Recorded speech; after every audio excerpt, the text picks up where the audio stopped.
Duke, you suck. You shut your mouth!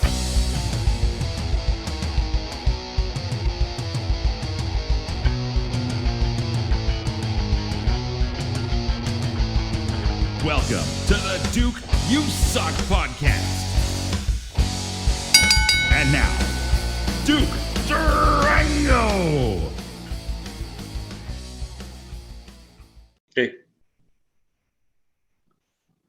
Hey everybody, welcome to the Duke You Suck podcast. I'm here with my good friend, the reddest of thunders, Alberta wrestling legend, PWA legend, Stampede legend, RCW legend. The word legend is attached wherever he goes. And one of my very, very good friends. I'm so proud to know this man. Red Thunder, welcome to the show. Thank you. Thank you for having me. Oh man, thanks for coming on. Like I say, it's my honor. You're somebody that I've known, since I very first broke in. So to have known you this long, you know what I mean. To have seen the road we've walked, the journey we've been on together is pretty interesting. Yeah. Well, the first time I met you was outside the house in the ring. You guys, I just pulled up, and there was you, I believe, and Pollock, I think Dean, and some other guy. I can't remember his name, but he trained for a while, but he never stuck around. I wonder if you're talking about Sean. He was there with around the time of Ivan too. You know, kind of a shorter guy, not bad shape. Yeah, he kind of looked like, he kind of reminded me of Pollock, only a little chubbier. There was a guy named Sean around at that time. That might have been him. He wrestled on, if we're talking about the same guy, excuse me, he wrestled on the West Coast as Chance Beckett for a while. Chance Beckett. Yeah. No, I'm kind of thinking he was one of your guys, the amateur guys, I can't remember. He didn't stick around very long.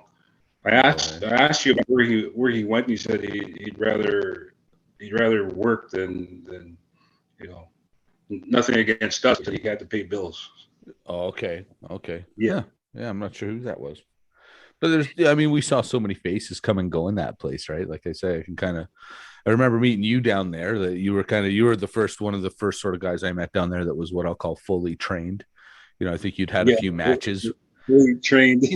Fully could, knew how to bump at least.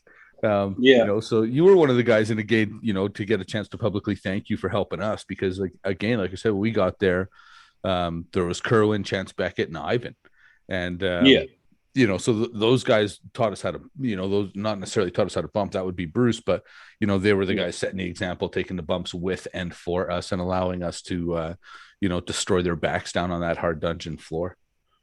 Oh yeah, true. But you know what? I started in, I believe, June 1990. Okay. So it was a long time. Yeah, I'm glad I can tell this story.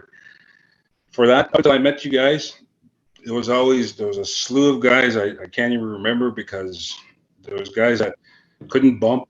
There was guys that who couldn't throw me for me to have a crisp bump, and right.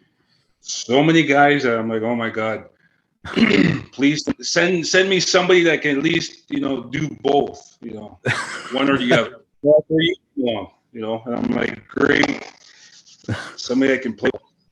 Yeah, you wanted to beat up a white guy. Now you're going racial. Hey, that's not. Hey, you started it. No, I'm just kidding. Yeah, I didn't start nothing. Yeah. Well, and here's the truth. I mean, kind of even to speak that little bit of racial thing. I grew up with a lot of different Native guys. You know what I mean? I knew a lot of different Native people in my time, but you were the one guy that I can honestly say, like, you didn't fit any of the stereotypes. Do you know what I mean? Like, they were, you'd always hear about the dropout or the, kind of all the negative shit. And when I met you, I was like, hey, this is the first guy I've ever met that doesn't meet one of those stereotypes. And I've always kind of respected you because, you come, from a, it's not like you guys got the best lot. You know what I mean? Like, so it's to be able to come out the way you have and to be the kind of man you are is very, very impressive. And you should be commended for that, because you're one of the simply one of the best human beings I know, Red Thunder. I mean, and I don't think I'm the only one that feels that way, right? Like I'm pretty sure if I went through every locker room in this province, I think every guy would say the same thing. Yeah, well, I appreciate it. Thanks, man. Yeah. So Well, you know what? I can I attribute that to my parents, my family, my siblings, my brothers, my sisters. Basically, my parents did, like you said, we didn't have the best lot. You know, I live in Muskwacis on the Samson Reserve, and where do I start? It's about 80% is unemployed. We have, we have those social, economic, not downfalls, but we're behind. We're in a third world, generation. Right. Like we live like we're in a third world. We're on the reserve. The government does the things where it's hit and miss. Like there's programs, there's resources, and yeah, those stereotypes. They're. I've tried. I've always tried my utmost to beat those stereotypes. Right. And with you, company, that says a lot. Like I thank you for that those compliments. Well, I mean, the thing is, like, again, you showed a lot of us that all that horse shit we'd heard growing up, was just that horse shit, because there's a whole, we've seen a very small minority of what I'll call a small minority. Do you know what I mean? Yeah. So it's when you're taking your sample group is what I'll call downtown Calgary is your sample group. Well, you have a responsibility to look a little further. You know what I mean? And again, a guy like you, like, one of my favorite times ever in wrestling was when you stayed at our house. We did those. We did it. I think we were 10 nights. We were wrestling a whole bunch. We wrestled like 10 shows in 10 nights or something. And you stayed with us just to ease the travel for you. And it was one of the best times because we just, we didn't really know you that well. You certainly didn't know us that well. And, you're like, oh, okay, I'm going to go stay with these three crazy wrestlers. And, yeah. Yeah. And I mean, I think I remember, correct me if I'm wrong, but your kids came and stayed too, didn't they? Yeah. At some point were your kids with us. So, I mean, those were some good times, man. And those are times when you get to know a guy on a different level. You know what I mean? Well, again, like there's people, and then there's guys you put miles on the highway with. And that's, that's always a different type of friendship. Or, that you've main evented arena after arena after arena. Yeah.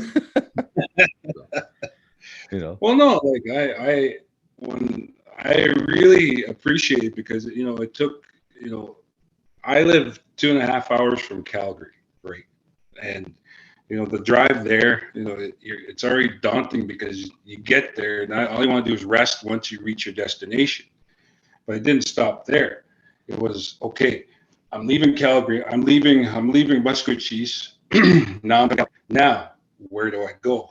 I don't even know Calgary. As much as I've been to Calgary, I've been there. But for someone to give me an address, I'm like, oh, great. We didn't even have Google Maps back then. Yeah, as long before GPS.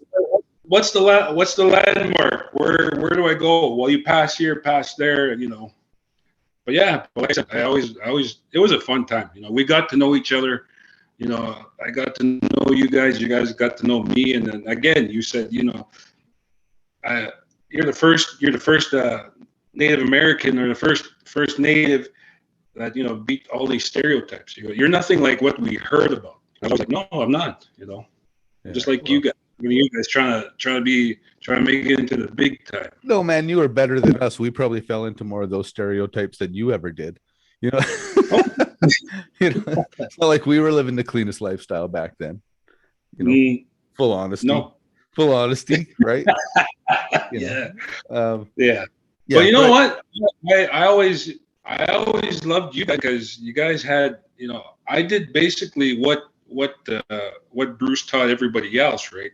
You guys brought your amateur background, a different dynamic, and these were moves that I always wanted to try. But in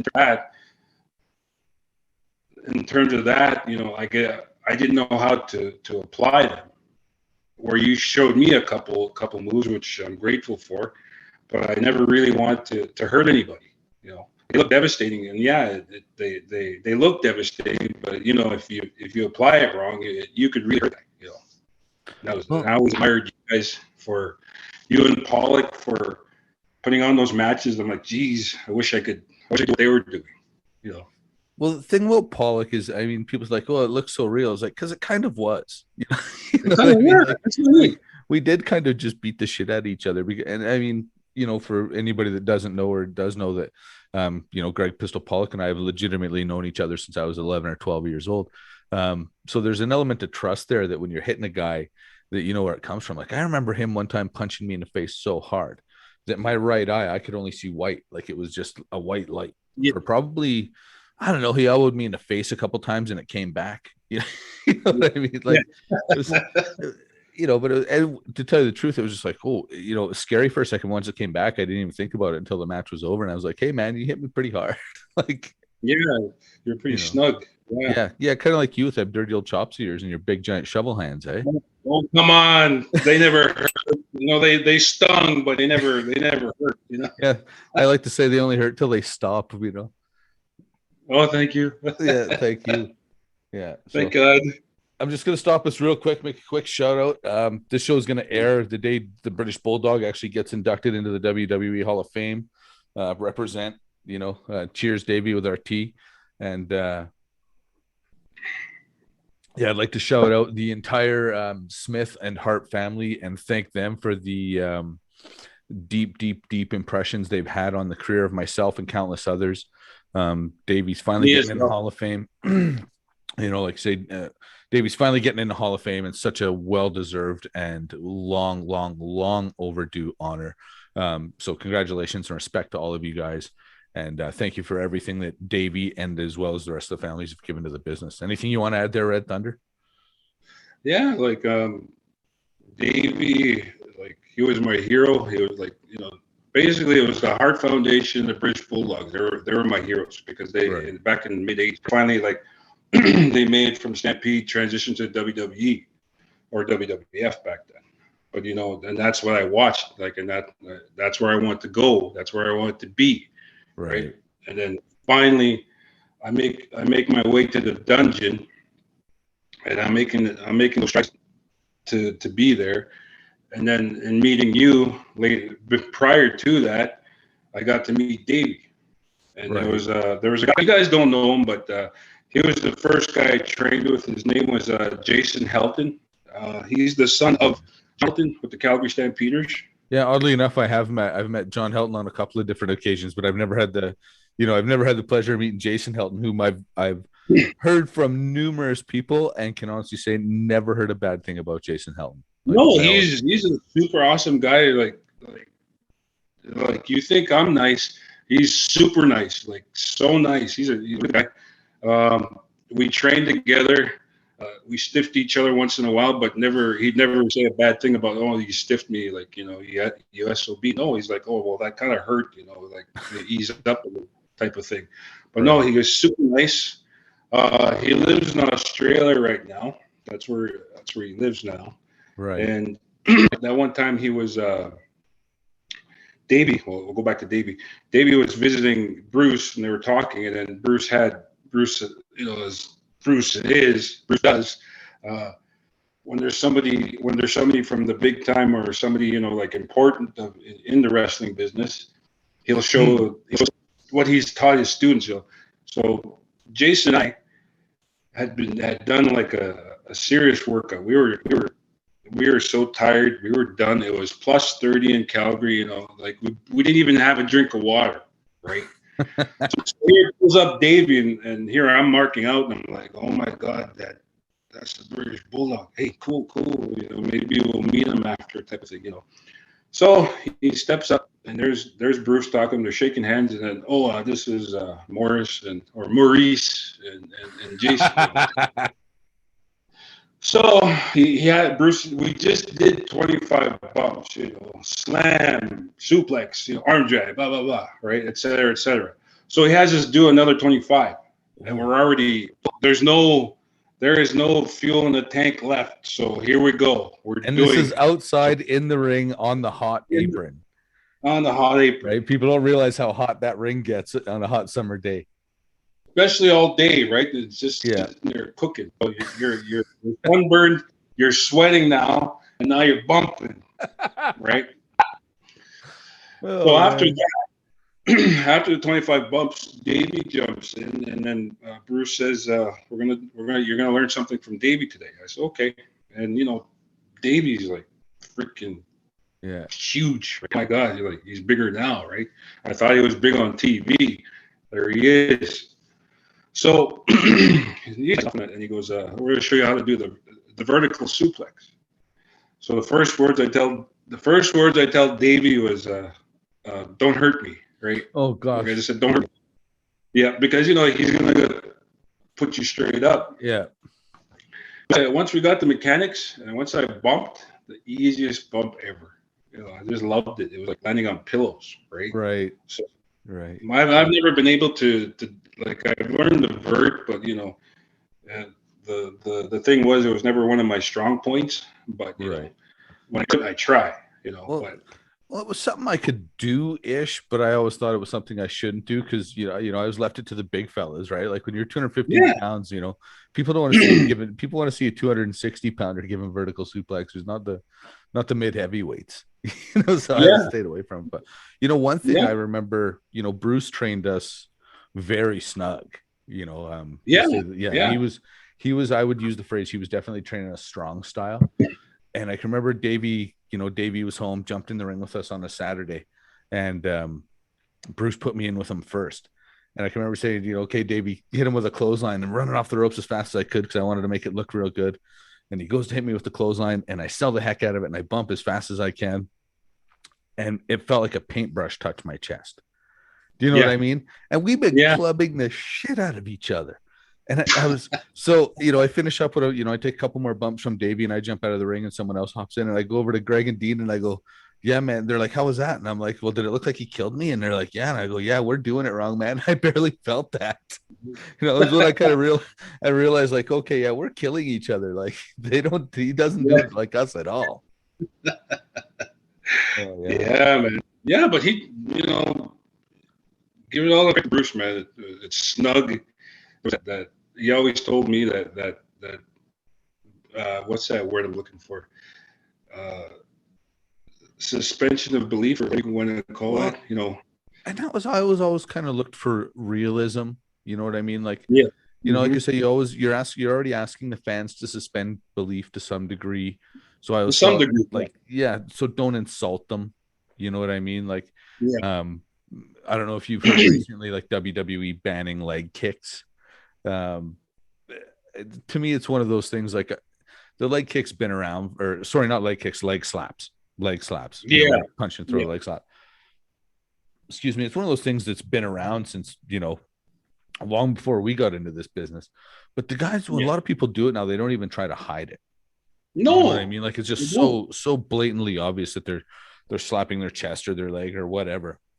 And I think to me that is a little bit insulting to the fans. I don't want to sound like I'm judging any of the people that do that. I don't want to, because I've had No. my time and No. I did my leg slaps too. So I don't want to, get on this moral high ground, right? But Yeah, I get it. you Yeah. know, Yeah, like for me, when you guys came along, Bruce was always talking about the suspension of disbelief, and he'd give me a chop, right? And he'd say it hurts. No, well, what I can't remember. It stings, but it doesn't hurt, yeah, right? exactly. You're not. I didn't break your sternum. I didn't break your clavicle at all. It's gonna sting for a while, but you're gonna. And some guys didn't like me chopping, and then I got my chops down to a science, right? Yeah. That was because it was with Bruce. It was practice, practice, practice, to the point where guys enjoyed working with me. Some guys would tell me, "Oh, it's a night off. Oh, we got thunder. Oh, you got a night off." Yeah. Like I never. For me, I like to work snug when it called for it. But 9 times out of 10, I would, like with you, like for you, for instance, our feuds up and down Western Canada. Like for me, it was I didn't have to worry. Everything was good. We're gonna walk away. Both of us. Like I found you. You put your body in my hands. I gotta make sure that the way I found you better than before. Yeah, well, we always knew when we were gonna have to, especially with you and I in particular. I always knew I was gonna be able to work tomorrow night. There's a lot Yeah, of guys, especially when there's new guys in the locker room, and you kind of get paired up with them because everybody needs to get in there with somebody that's had a little bit of experience. So sometimes you get in yeah, there with a new guy and they're a little bit unpredictable, and you never know what's going to happen. Where like, oh, you're working exactly like you say, you're working Thunder tonight. Okay, right on. That's a night off for me then. You know what I mean? yeah. Like, Yeah, and I get you, Dirty Duke. I'm like, okay, right on. yeah, Yeah, but yeah. yeah, I mean, with do you go ahead. remember? And I tell this story all the time. I've gotten probably more mileage out of this story than any other one. When we, excuse me, did the reverse decision on you in Muskwacis, and when you were working Johnny Devine in the main event, I think, and I was Yeah, I was out managing him, and the people chased us out of that arena. Like that was yeah. this. That was. I think that was so. I think that was probably the last time that we did anything like that on a reservation. Like after that, Yeah, we learned, yeah, mate, just put the boys over and let's go home. You know. yeah. Security had to protect you guys, and Oh, like I had no worries, but I was worried about you guys, right? yeah, that was the first time anything like that ever happened. Where I can remember Wendy was at that show and kind of going and telling somebody like, I think I told Pollock like, okay, take Wendy with you, get her out of here, and I'll pick her up in Pinoca on the way home Yeah, because yeah. I didn't know what was going to happen when we left that building, and that was one of those things like it was a little bit scary, but it was such a rush. you I know know it. I know it was like, okay, I'm the hometown hero. Okay, Yeah. great. I can live with that. But I would always worry about you guys because I know how the people they're it's my family, it's my hometown. I'm like, oh my God, hopefully these Yeah. guys can say it's all fake or it's not real. I couldn't say that, right? We Yeah. had to Well, keep up the kayfabe, right? yeah, and So and truth be told, again, not to bring the race thing into it, but two of the whitest guys you've ever seen, right? Like Johnny Devine's, fairly white skinned with red hair, like as Irish as it gets. And then there's me yeah. just fish belly pale anyways, right? that was almost a disaster. I know, and I'm like, and of course, Divine, how he is, cocky little Oh, guy, and he yeah. was just eating it up, right? Such a good He got heel. the reaction, and he was just like eating it up, and of Yeah. course, getting the fans mad. Oh, my son just walked in. Oh, okay, yeah, my son just walked in, so he's just writing me a Which one? where he, Graham. Oh, hey Graham. He said hi. How I don't old's know he if you now, heard. man? He's 17. Jeez. Yes. Yeah. Okay, and then how old are Paige and Cliff? Paige is 26 and Clifford is 25. Hunter? Yeah, Hunter is 21, I think. Holy shit, man. Yeah, they're all getting big. They're all they're We're all. getting old. Well, I'm Yeah, not, we but are. you might be. You probably. I'm getting old. Yeah, I'm feeling it. Yeah, Yeah. yeah. I know how old I am because when I stand up, it's how many clicks my body makes. I know, eh? Yeah. For sure, man. For sure. But yeah, like it was. I was always worried about you guys. Like you guys gotta get out of town safely. And I'd often ask like, okay, I'd ask security, did they make it? Nobody touched them, nobody harmed them or anything. And I'd even call you guys okay? Yeah, no, Yeah. that was the thing is security really looked after us, right? Those Yeah. security guards, I mean, not that the fans were giving them any stick over it or anything, but they definitely, surrounded us, made sure we could at least get in the car and get the heck going, right? Like and Right. again, even that, there's only so much they can do. I mean, when there's 500 people that are that upset, you know what I mean? Yeah. Like I can remember going back there and telling, I think, kind of warning everybody, like, okay, work your gimmick, but don't go crazy like this. Yeah. Let's not start a riot, all right? And then, What you did? yeah, well, do you remember Bill Yates parked his car on the side of the building? Yeah, Billy got. Well, how does that go? Yeah, they were jumping on the roof of his car. That's what I heard. They found out where he. Yeah, they found out which was his car, and all those kids jumped on it. on top of the roof, on the hood.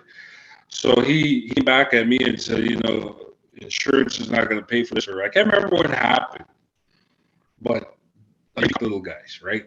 Yeah. So, So I he don't tried to know get you to pay for it. he's trying to get me to pay for it or get somebody to pay for it. So what happened was the RCMP caught the little guys. Oh, And really? then yes, they got caught. They got caught. And they brought them, and I don't know if the people know this or I don't know, whoever I bet nobody knows this. I've never heard this. Okay, well, because where I live, as you know, I'm a firefighter. Been one since '95. But the next day, the RCMP caught these guys. There was only about four of them, but the three didn't want to give up the fourth guy. So they're only about they were only about 9, 10, 11. Oh, they're Not much just older. like they're little kids. Yeah. Oh, And no. and the constable goes, oh, he comes up. I'm sorry, that kind of makes it funnier. I know it was funny, right? So the constable brings them to me. I'm like, well, here's three gentlemen that we caught last night. And what do you want to do with them? And I'm like, what do you mean? What do I want? And I'm like, wait a minute, like it took me a while, right? Right. Like, the show, Billy's car, blah blah blah. Okay, so okay, now I turn into character. Okay, you little shits, why jumping on a man's car, blah blah blah, right? Give them to me. All right, I'll find something for them to do. So, and I lectured them. I gave them a lecture, like, why'd you guys jump on the guy's car? Right. Well, he called us. I'm not going to say what Billy called him, but got them to okay. Well, we're going to fix your wagon. So, did he get pretty rough with them? Like, did he get racial with them? I probably think he did. But that was Billy being in character, right? Well, so for as good as the guy could work, he was always prone to what I call the cheap heat, right? Like he was cheap heat, the low hanging fruit. Yeah, what was there? Yeah. So, in all fairness to Billy, I felt bad for his car being wrecked. So we're in the car, and I'm like, well, I'm thinking, what can these kids do that'll make them, not try this again? And besides, we're going to be doing another show anyway soon. So I had him clean the gutters on the floor bay there, right? Because there's much dirt. So I had him clean that, and as soon as they're almost done, I said, now you guys going to be jumping the cars again? Oh no. We learned our lesson. We're not going to do that again. So as time goes on, these kids, these three kids that are older, like they'll see me, they'll have a little smile, and I'll smile back at them. You do still see them around. Yeah, I do. Yeah. Oh, that's because that would have been. That'd be 20 years ago now. That would have been 2000, 2001. Yeah. Wow. Yeah. So but like I said, sometimes people don't realize, like when you take this wrestling show to the reserve, people really believe it. For that moment in time, for those 2 hours, they want to be taken away to be entertained. But I know sometimes entertainment spills into real life, and that's what happened. That was the result of Billy, like you said, doing the cheap heat.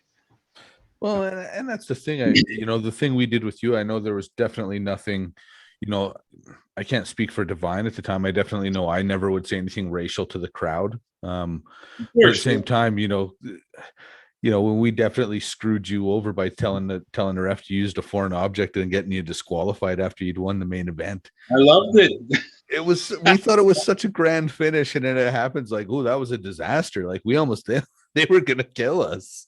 Yeah. Well, I loved it because okay, great. This we're doing business. We're gonna come back. Yeah. You keep, and that was my thinking. At the same time, I realized, these guys are just risking their lives because they're putting themselves out there, and they're getting people mad, and people my people on my reserve, they're mad enough as it is, and now you're pushing your buttons. Well, and again, when you don't know that you're pushing, you're kind of just going out and doing your stick the same you would anywhere else.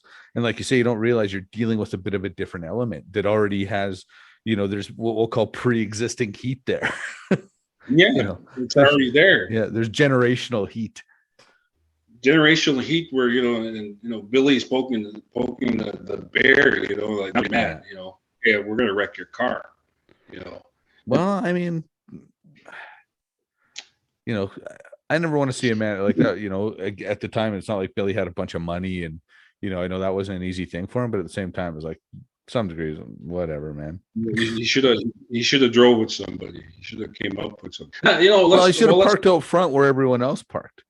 Yeah, park it on the side of the building all by himself, right? Like, yeah, some crimes are crimes of opportunity. Yes, and they took it. That's right. But you know what? The thing I liked about you was that and Johnny Devine and Billy was it was easy to work the crowd back in Muskwacis where we were working. It was easy to work them because I do the clap and everybody get behind you. Yeah.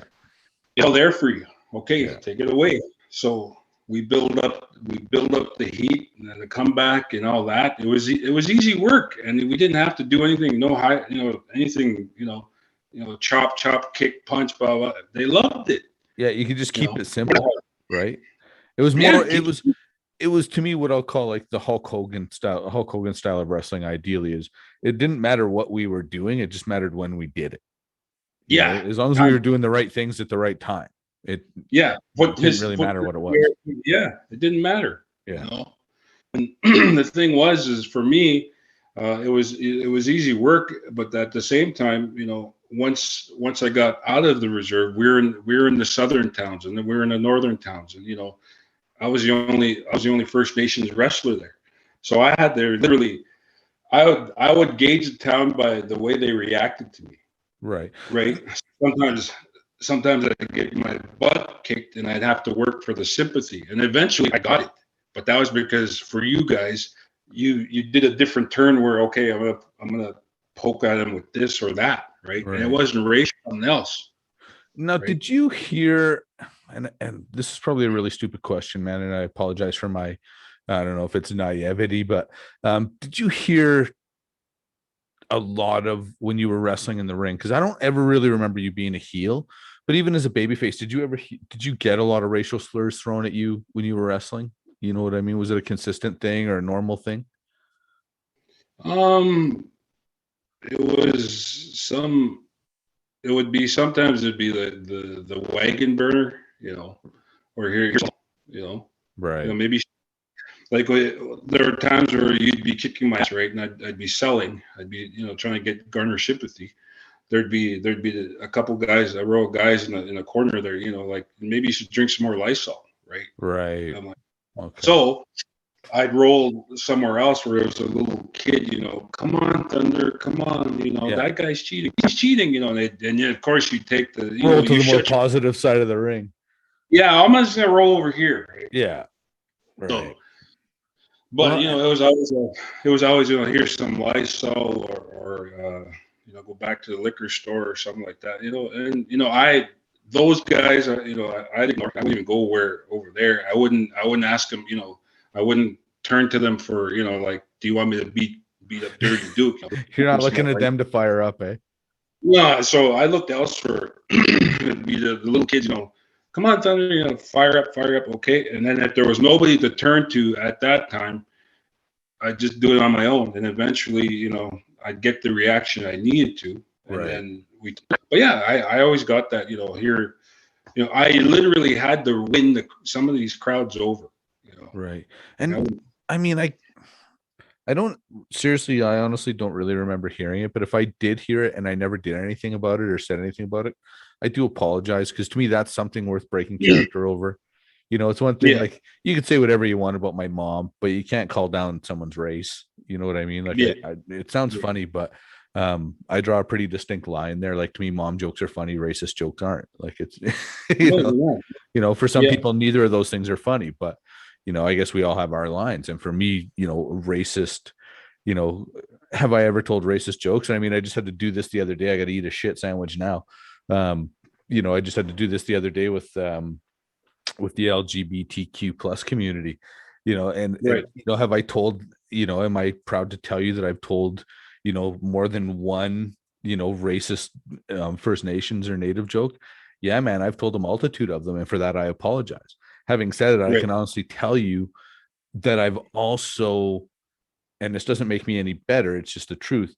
I've never said, okay, I don't want to talk to that person because they're a native, or I don't want to, don't give that person a job because they're a native. I don't want to work. You know what I mean? I've never openly discriminated, but I've definitely Mhm. told my share of shitty jokes, and, Yeah. and for that, again, you're my, I apologize to you and your community, because I definitely have helped perpetuate, certain myths and stereotypes just by telling, shitty jokes.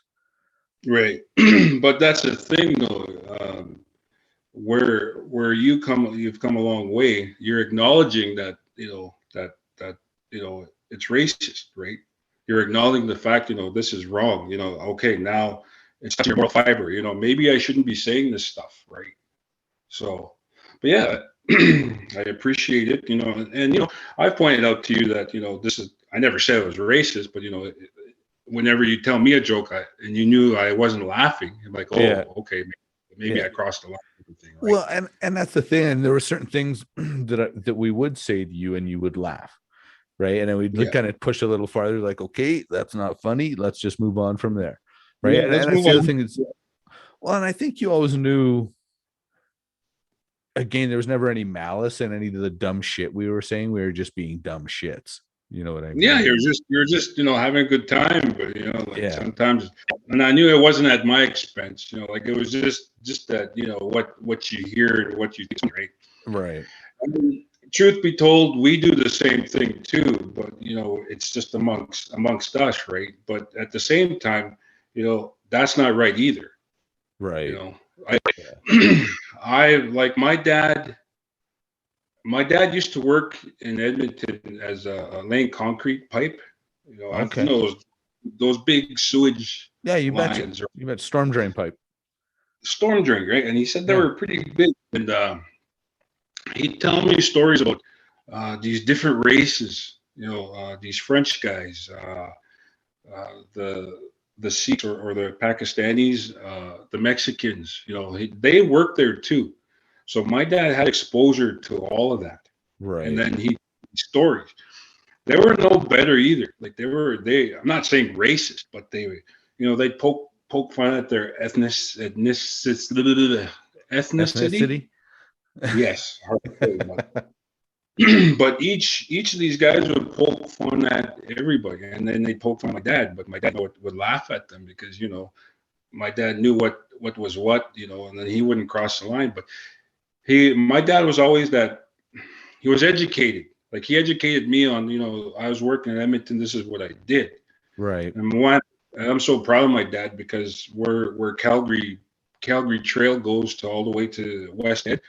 That's part of his legacy because he said I worked from here to West Edmonton Mall. Okay.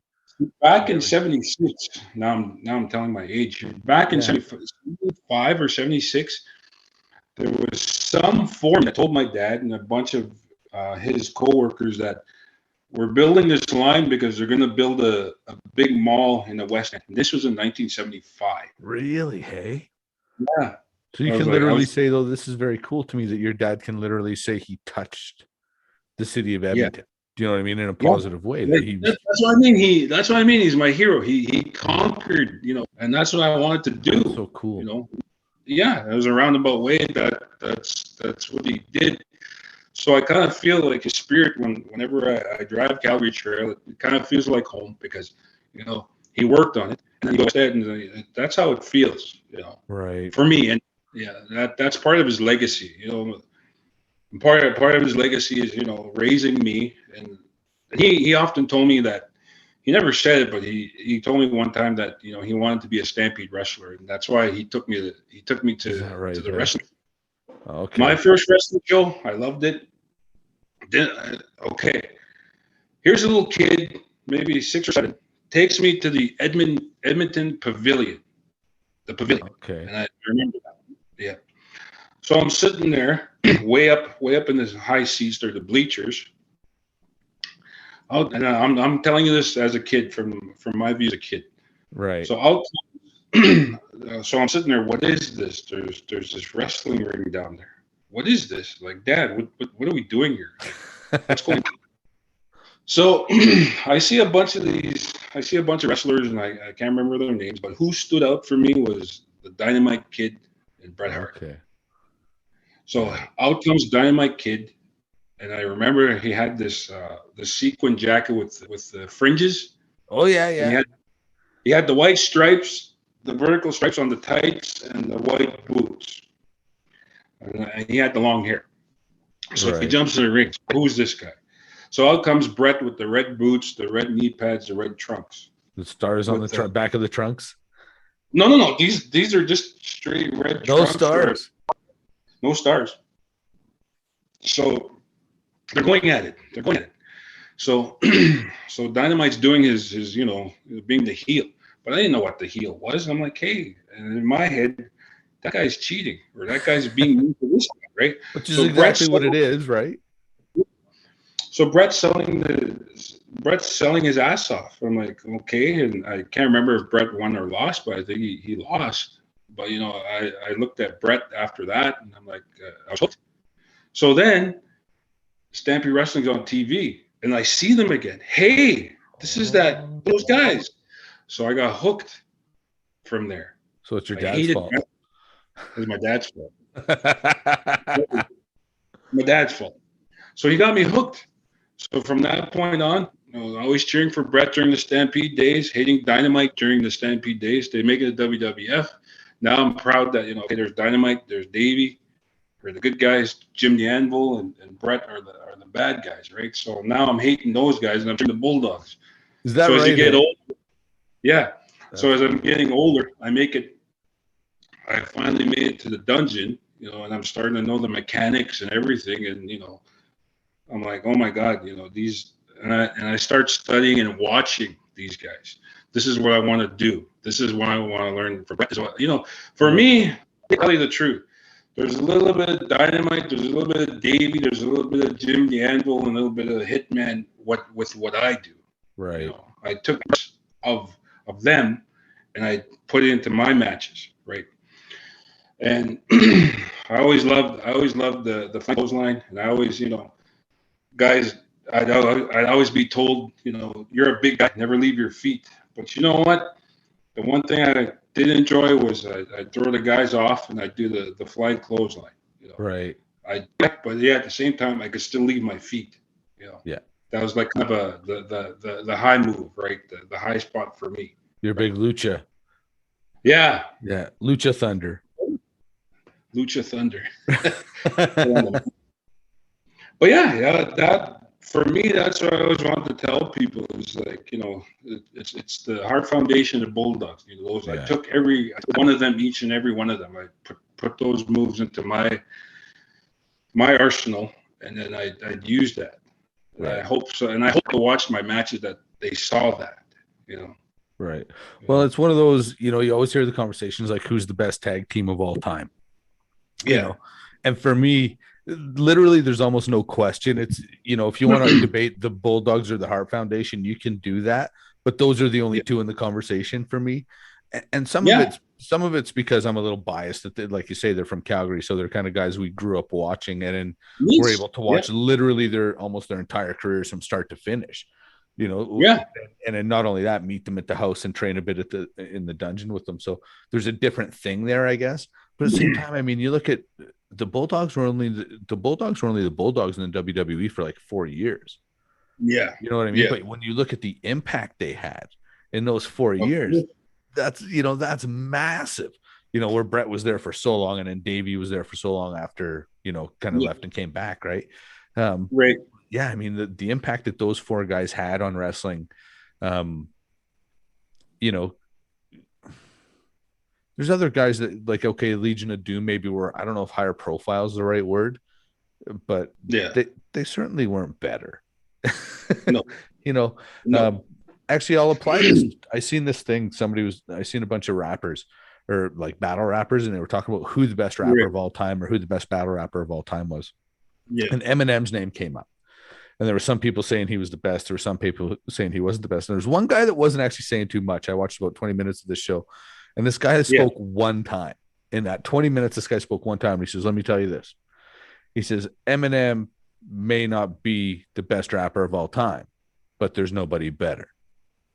Right. Do you know what I mean? And that's totally how I feel about the Hart Foundation and the Bulldogs. You can say they're not the best of all time, but there's actually nobody better. When you look at the body of work, when you look at what those guys do, the athleticism, the shape they were in, what they brought to the matches, and just simply how many tickets they sold at that time. Right. Just unbelievable. Absolutely unbelievable. Well, and then sometimes I watch these shooting interviews, like their names always come up. Like, right. The Hart Foundation, they'd say easy matches where, they want just as much as we did. They want to make the match better. Right. And that's all you'd ever hear is like British Bulldogs. We want to make the match better. They did it just as much as we did. Like Demolition would always talk about them, speak highly of them, both tag teams, right? So with that, I always want to make the matches better with you or anyone that I worked with, and that's how I want to stay. I didn't care about if I freaking got a title shot or as main event or whatever. I didn't care. What I wanted to do was for that amount of time, the time that we had, whether it be 15 minutes, 20 minutes, if me and you got a reaction that everybody went home happy, I was happy with that. I didn't care. That was always my thing. I didn't care if I won or lost. Could I get the crowd? Win, lose, or draw, could I get the crowd? Could I have them booing me on my way out of there? You know what I mean? And then when the babyface leaves the ring, is he getting a final cheer? Is I get in the locker room? Does he get that last little pop as he jumps out of the ring?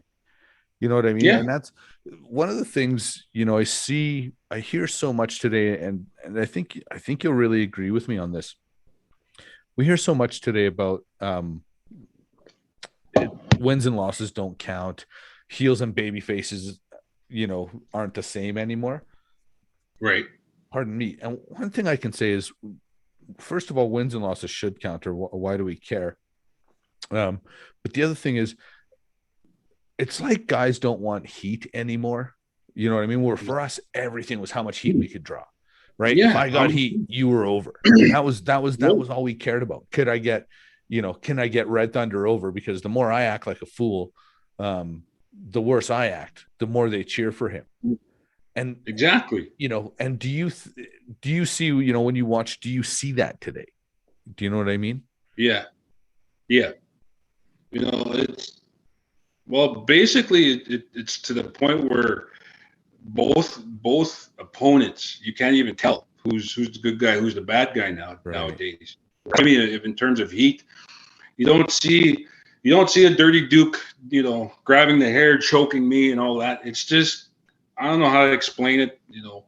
I don't see the choking anymore. I don't see the classic old school style. The guy's choking, the guy's pulling the foreign object, the guy's pulling the hair. You don't see that. All it is okay, it's a choreographed, dance off. Yeah. Okay, whether they're a heel or not is simply by the promo they cut.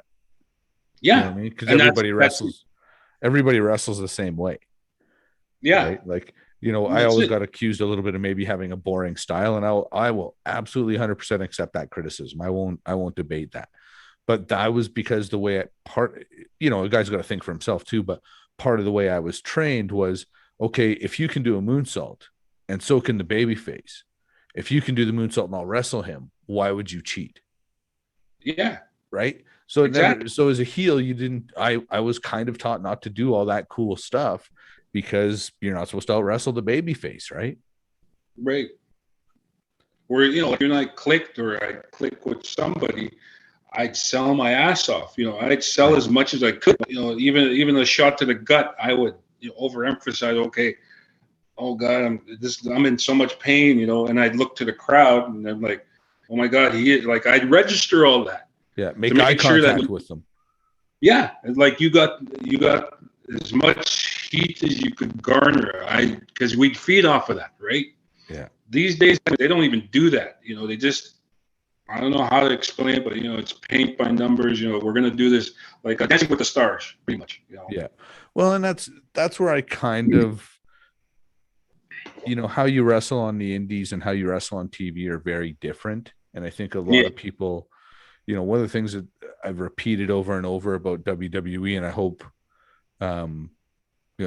maybe it's, for 5 or 6, wherever we're at here, 7 episodes of this show. I know I've talked about this at least once or twice, where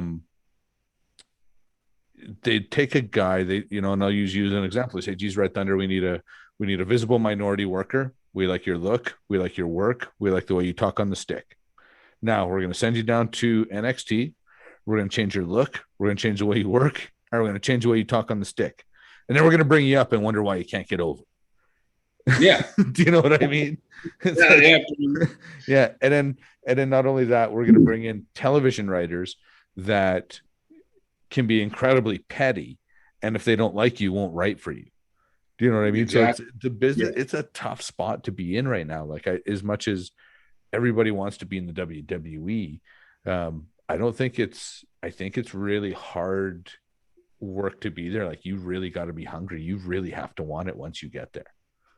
Well, that's what I mean. Like how much of yourself do you have to give up or sacrifice to and then eventually, if you get your way or whatever you want to call it, like say you like to wrestle the style that you and I wrestle, and you can't do that because they won't allow you to, right? How much crap do you have to take before they let you? Okay, well, let me wrestle the way I want to wrestle. Yeah. Just give me one chance to do it my way, right? Yeah, give me one chance to do it my way, and I promise you, it'll be over. But that's not their style. They just pretty much like cut all. Let me put it to you this way. The way I liken it to is what you're talking about, the Stampede Wrestling Ring, 20 by 20. Right? I could do all my stuff. I could lay out everything that I wanted to. Right. And not do anybody hurt. Yeah. Whereas the wrestling rings, I won't mention which ones, are small. And I can't lay out stuff. So I've had to adapt. Yeah, you get into a 14-foot ring. That's a massive. People don't realize, like, I worked well over, 1,000 matches in a 20 by 20 ring, and then I started working in a 14 by 14 ring, and it was vastly different. Things moved a lot faster. Exactly, it limits your arsenal. Okay, right? You got a big freaking tank, can't fit in there because it's too big, right? Yeah. And you want to lay out your stuff. Let's just say you want to lay out your shit, right, with somebody, but you can't because once you throw the guy off the ropes, he's already coming back. And by the time you lay out something, you're like, oh shit. Well, now it looks awkward. Yeah. Right. Well, and that's the way I get into the WWE. You just kind of brought something to. So I've been watching. Do you watch AEW? I heard of it. Okay. Well, on AEW, and I hope, again, if I offend anybody, I do apologize. But for me on AEW, there's like an epidemic, and to me, it's a massive problem of when guys go to Irish whip or throw each other off the ropes or into the turnbuckles, they don't grab the hand and throw them, like you and I would traditionally throw somebody off the ropes. Yeah, none of that, man. They just grab them by the neck and just sort of pass them by, like lucha style. You know what I mean? And to me, it just looks so. Now, having said that, if you do it that way, now you've got time to get running and do things in a small ring like that. Of course, yeah. Do you know what I mean? So again, technically, it's not something I like to see, but hearing somebody, because I'm only 5'10", you're like 6'3", you actually need room to move. I can do cartwheels in doorways, right? So yeah, no, that just kind of occurred to me that almost out of necessity, if you whip the guy off by the neck, it saves you time and you can get moving to kind of get into your next spot. Well, okay, so now we're speaking on spots. On the 20 by 20 ring, you throw me off, right? You do the Geordie Plex or the Northern Lights, where you catch the guy belly to belly, right? Okay. In the 20 by 20 ring, I could do it, right? Because my frame, I'm 6'4", there's lots of room to do that. Yeah. But in these smaller rings, if you and I were to do it, my feet would probably catch on the ropes. Yeah, you might catch. Yeah, like you might catch your feet under the bottom, like you'd land right at the edge of the bottom rope, and your feet would probably end up on the second rope. Yeah, and you might snap your ankle, or you might or you might hyperextend the knee. That's why like, so I miss that ring. Yeah. Oh, that to me, and again, not being Joe World Traveler, there's no question that's the best ring I've ever been in. Like, Yeah. hats off to whoever made that ring, whoever built that ring. Hats off to Bruce for preserving that ring. You know what I mean? Because there's nothing like. No, you know who made it? I'll tell you who made it. You know who made it? You don't know Yes, I do, because Bruce told me. who made it. One person, all by himself. A guy named Hans. Huh? Who did it? Stu. Stu built it. Stu built it. Really? Bruce told me that Stu was in the Navy, right? Right. So Stu was a jack of all trades. He was a welder, and he built that. Yeah, he built that ring. Yeah, because that was the one that stood in the pavilion, right? Correct me if I'm wrong, That's but I thought, yeah, that wasn't their traveling ring. That one stayed in the pavilion all the time. that was the TV ring. Remember? Oh yeah. Okay. Yeah. Oh man, do you remember? Think back to that show, April 2nd, 1999, when we got to work in the pavilion for the first time. Yeah. What was that like for you? Tell me what was that like? Was that a big, like, holy shit, I've arrived moment kind of thing? Like, what did that feel like? Yeah. Okay.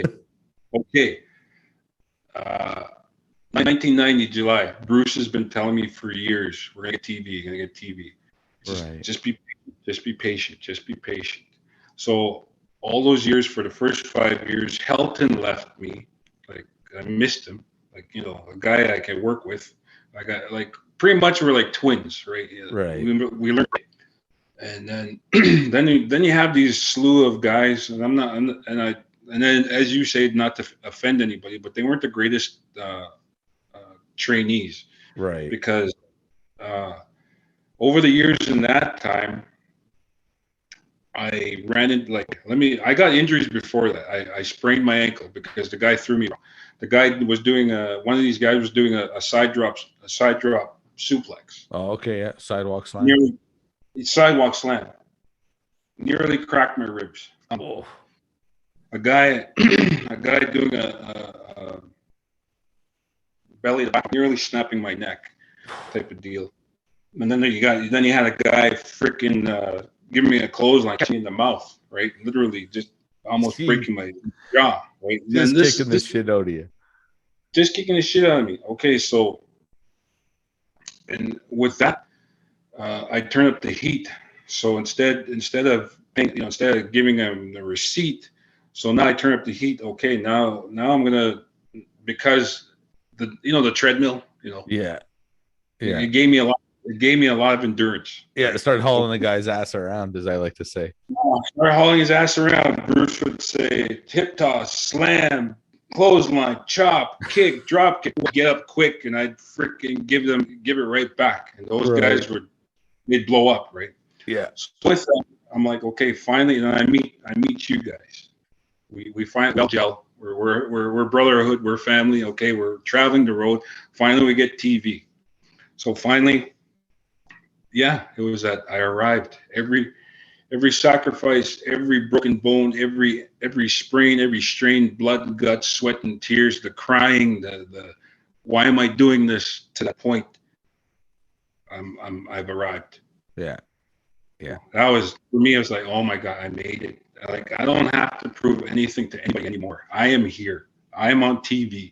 We are in a sold out pavilion. We're legends, Dynamite Kid, Bret Hart, Bill the Butcher, freaking all of them, Gorilla Monsoon, Penny Crawford, Harley Race. Harley Race. I'm the man. Yeah, like, we're in that ring doing our stuff, Yeah, in that ring under those lights, and that to me is, like you say, I think you nailed it. Where all the legends have walked. You know what I mean? Exactly.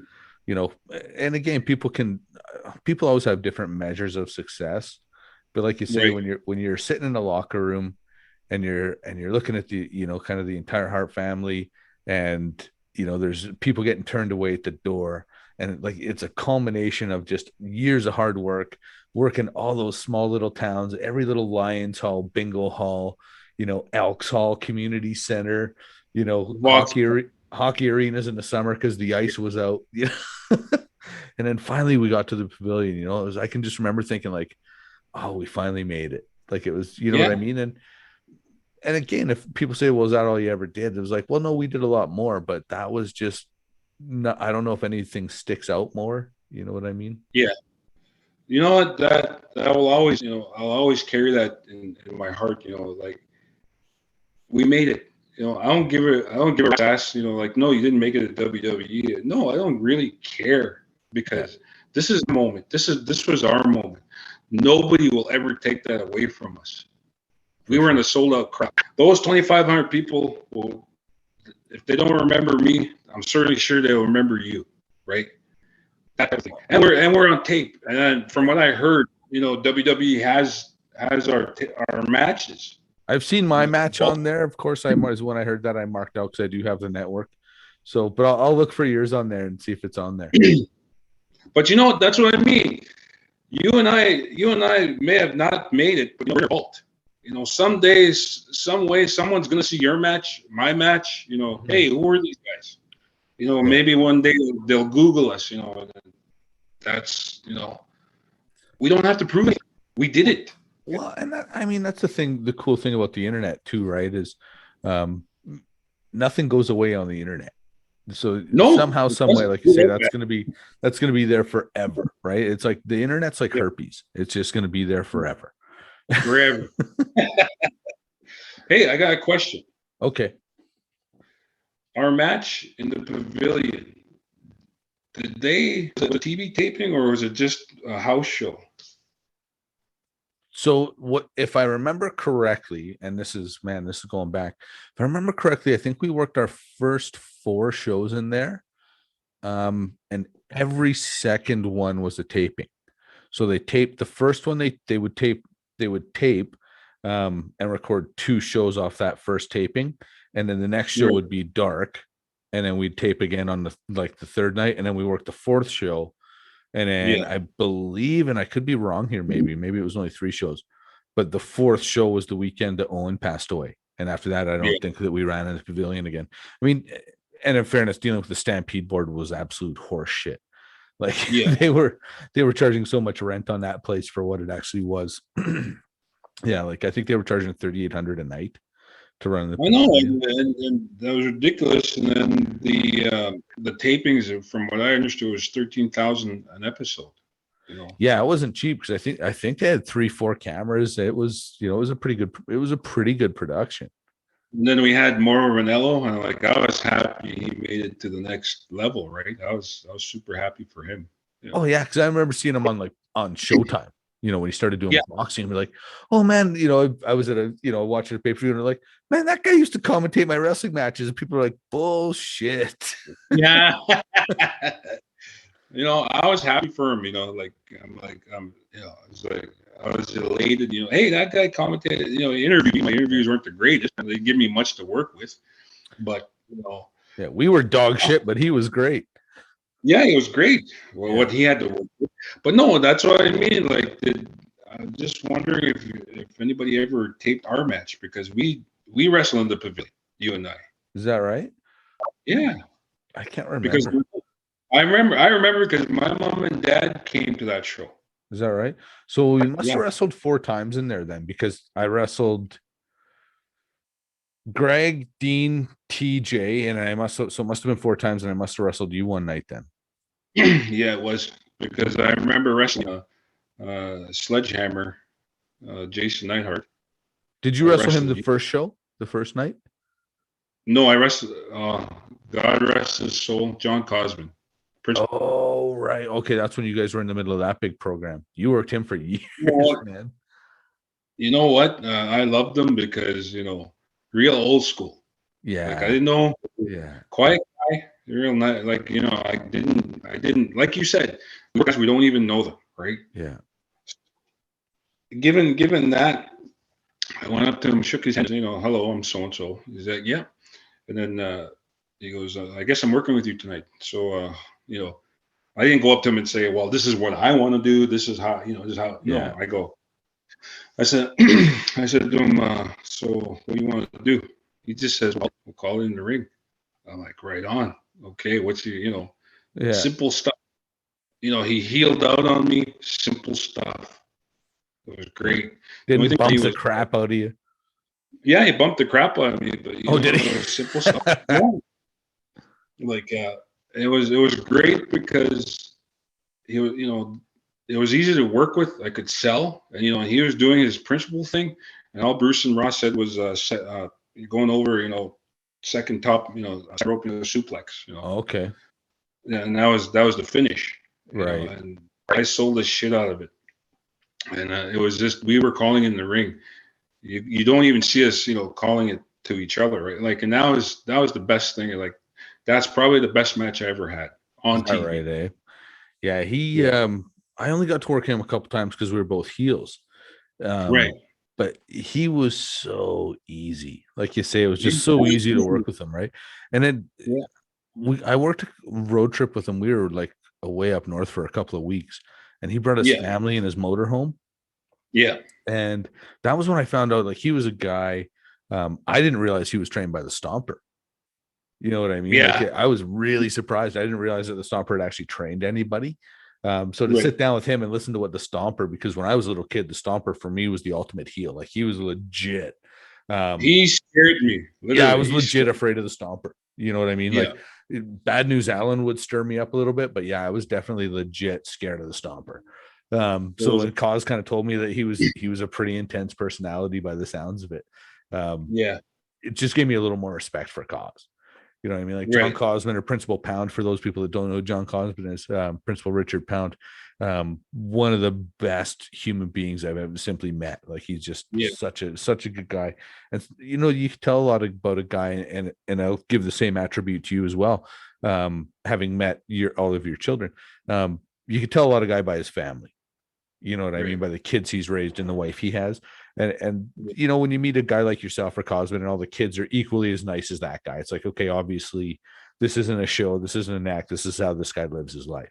And Right. it was, so that's okay. And speaking of guys that could get over with a crowd, Yeah. that guy could get over, man. Oh yeah. Yeah. Because like I said, it was easy work. I just had to sell. That's all I did. And when it came time for my comeback, it was He was there for you every time. every time. Yeah. Went up a little heavy, but he was there. Yeah. Went up a little heavy. Well, that's what it was. You were a little lighter, so the training was okay, more cardio. Right. But when it came to like, it would be like, okay, more of the weights. I'm gonna hit the powerlifting, Gotcha. this and that. Yeah. Right. So it was depending on who you had, right? Yeah. But yeah, I with him. He was a good guy. Well, one of the things I used to say are we wrestlers or bodybuilders. And I remember some people, you remember Mike McFly? Do you remember that guy? Yeah. Yeah. Mike McFly telling me one time, like, we're both. And I didn't, he was absolutely 100% right. That was one Right. of the things, people say, why didn't you make it? And there's a number of reasons, but one of them was always, I was always in okay shape, but that's where I never applied myself. I applied myself to the wrestling for sure, but maybe not to the weight room as much as I should have, Right. Well, you know what? McFly, I see him once in a while here in Wetaskiwin. I haven't seen him. Is that right, eh? Yeah, we talk about we always talk about, yeah, we'll meet. Then he said he was on Facebook, and then I found him, a friend requested him, but I haven't Yeah. heard from him. He's one of those guys that's on everybody's list of where are they now. You Yeah. know what I mean? Like everybody wonders whatever happened to McFly, because he was again a fairly decent worker, could definitely get a crowd going either way, whether he was working babyface or heel, and a really nice guy. Like I spent a little time with McFly, and he was always a really nice guy, man. He kind of just fell off the face of the earth like after about 2000. Well, I'm hoping he's still in Wetaskiwin. Right. Wetaskiwin is like 15 minutes from here, from where I live. Right. Yeah, he's one guy I'd like to, just catch up with him, see what he's doing for sure. So if anybody knows where Mad Dog McFly is, man, tell him to get a hold of us. Yeah. But yeah, I'd run into him at a co-op or or Shoppers Drug Mart or the Safeway, Right. like, hey man, but he was talking about injuries, like his back surgery and all that type of stuff. Well, I know So he had a neck injury that he blamed, and again, I'm saying this, and I'm not taking any side in this argument, but I know he always held Bill Yates in a little bit of. He felt Bill stiffed him with a chair shot, and I know that did some damage to his neck. yeah, Again, not to probably didn't have to use his name, so sorry, Billy. But yeah, I know McFly kind of always had a little bit of issue there that his neck was never quite the same after that. Like, and somewhere I actually have footage of the chair shot. Like, I could actually probably find it, dig it out, and look it up. Where was this? This was when we had that. Do you remember Western Canadian Extreme Wrestling? Well, is that when I can't remember if Stampede was, or was it a rival? Was it a rival? Yeah, promotion? we all thought we were smart. We left Stampede and somebody else started another promotion, and we went and worked there. Yeah. But yeah, it turned out to be some people that were businessmen somewhat, but no passion for wrestling. It was at a time when Vince had just taken WWE public, so these guys just thought they could make a quick buck in the wrestling industry. And I'd try and tell them, like, no man, this is a long haul thing. Like, this is a tough dollar to make, and they wouldn't listen. So eventually I left, and it wasn't long after that the promotion folded. Yeah. So, well, for me, that's when Stampede shut down for a while. He had Kurt Sorokin. right. You remember them, right? He was marketing Stampede in the Edmonton area. Yeah, he was. Bob Johnson did south, Kurt did north. Yeah, and then most people don't know this, but he wanted to run a promotion. I supported him. I backed him. I told him straight out. I said, I bet you any money I can get some guys from Calgary to come in, because he only had a handful of guys in Edmonton, right? Right. So I'm gonna call my good friend Jordan Duke. Hey, I got this. Can you get some of the guys up here? And that's where it started. Right. I always tell people, I always say I brought you out of retirement, even though you didn't want to. No, I'm done. I said, no, just give one match. Well, and it took off. And that was the truth. Is that was one of those things, and a lot of people don't. Maybe some people do or don't know this. And I talked about it fairly recently. There was a relatively criminal element that was brought into that Western Canadian Extreme Wrestling promotion at one point. So for me to get away, I actually had to retire. I couldn't just quit. And it's a long story that I won't bore you with.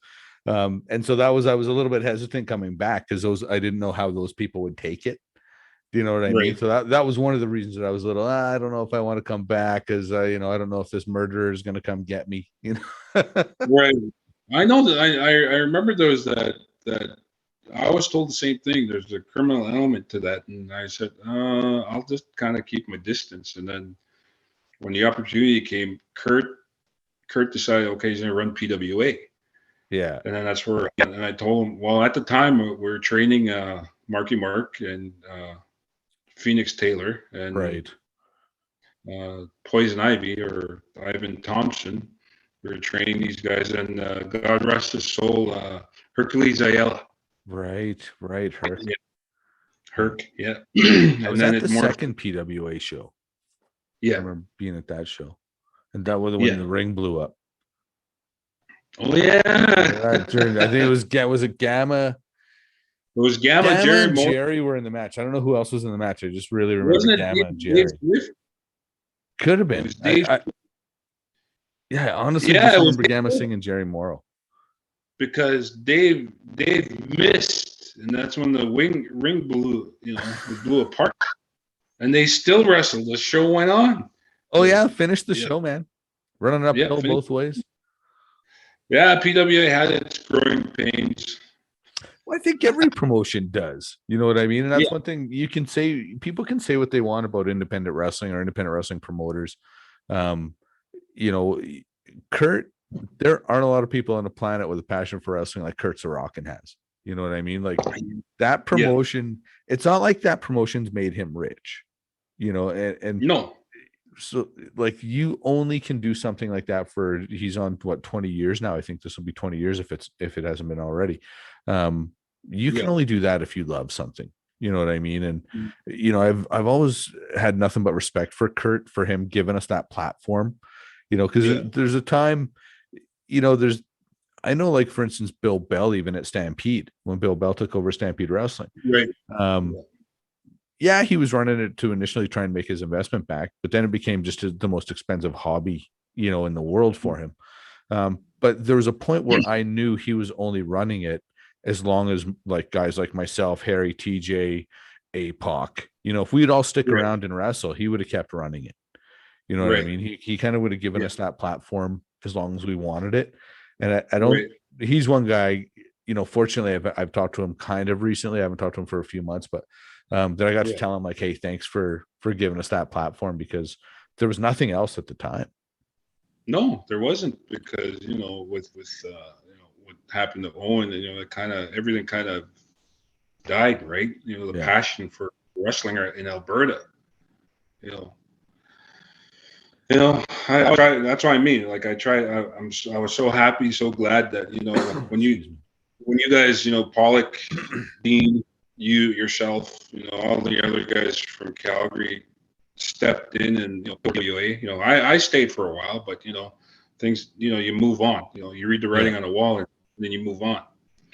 But I always, regardless if you and I are in PWA, RCW, or Stampede, you're always my brother. I always took that as yeah. Well, and that's the thing, is I've always been, what's funny is, depending on how you want to throw the word Indian around, Yeah.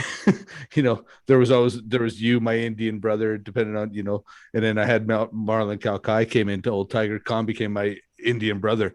And I can remember Yeah. us using the word Indian in front of Marlon, and we were talking about, Red Thunder's an Indian. And I can remember looking at me, and forgive the language, but he goes, that's not a fucking Indian. That's a fucking native. I'm an Indian. I'm from fucking India. Okay. I remember okay. I remember, like even when we're working each other, he sits there. You remember, I'm the Indian. You're the native. Yeah. And I'm like, That used to just okay, make me great. howl. Yeah. No, he's not a Yeah. fucking Indian. He's a native. I will never He's a forget native. that. Yeah. Him too. Great guy, man. Oh God. Great guy. He's somebody that I just miss him so much. Like I know. It was such a nice guy. I think it was we were in Portage La Prairie. Him and I were wrestling, and we were riding with Bruce. Oh gosh. And we had to share a room with Bruce. Oh. I think I might have remember hearing about this from him, actually. But please continue. Let's hear this. So we get to Portage La Prairie, long ride. So it's me and Tiger Khan wrestling, working each other. So we finish the match, great, we're done. So we're heading back to the room. The room was booked, and I don't know if it was a rib. I don't know if it was a mistake, but we got 2 double beds. Okay. Oh. And there's 3 guys. Okay. And me and Marna look at each other. You're gonna sleep with Bruce? He goes, no, I'm not sleeping with Bruce. You can sleep with Bruce.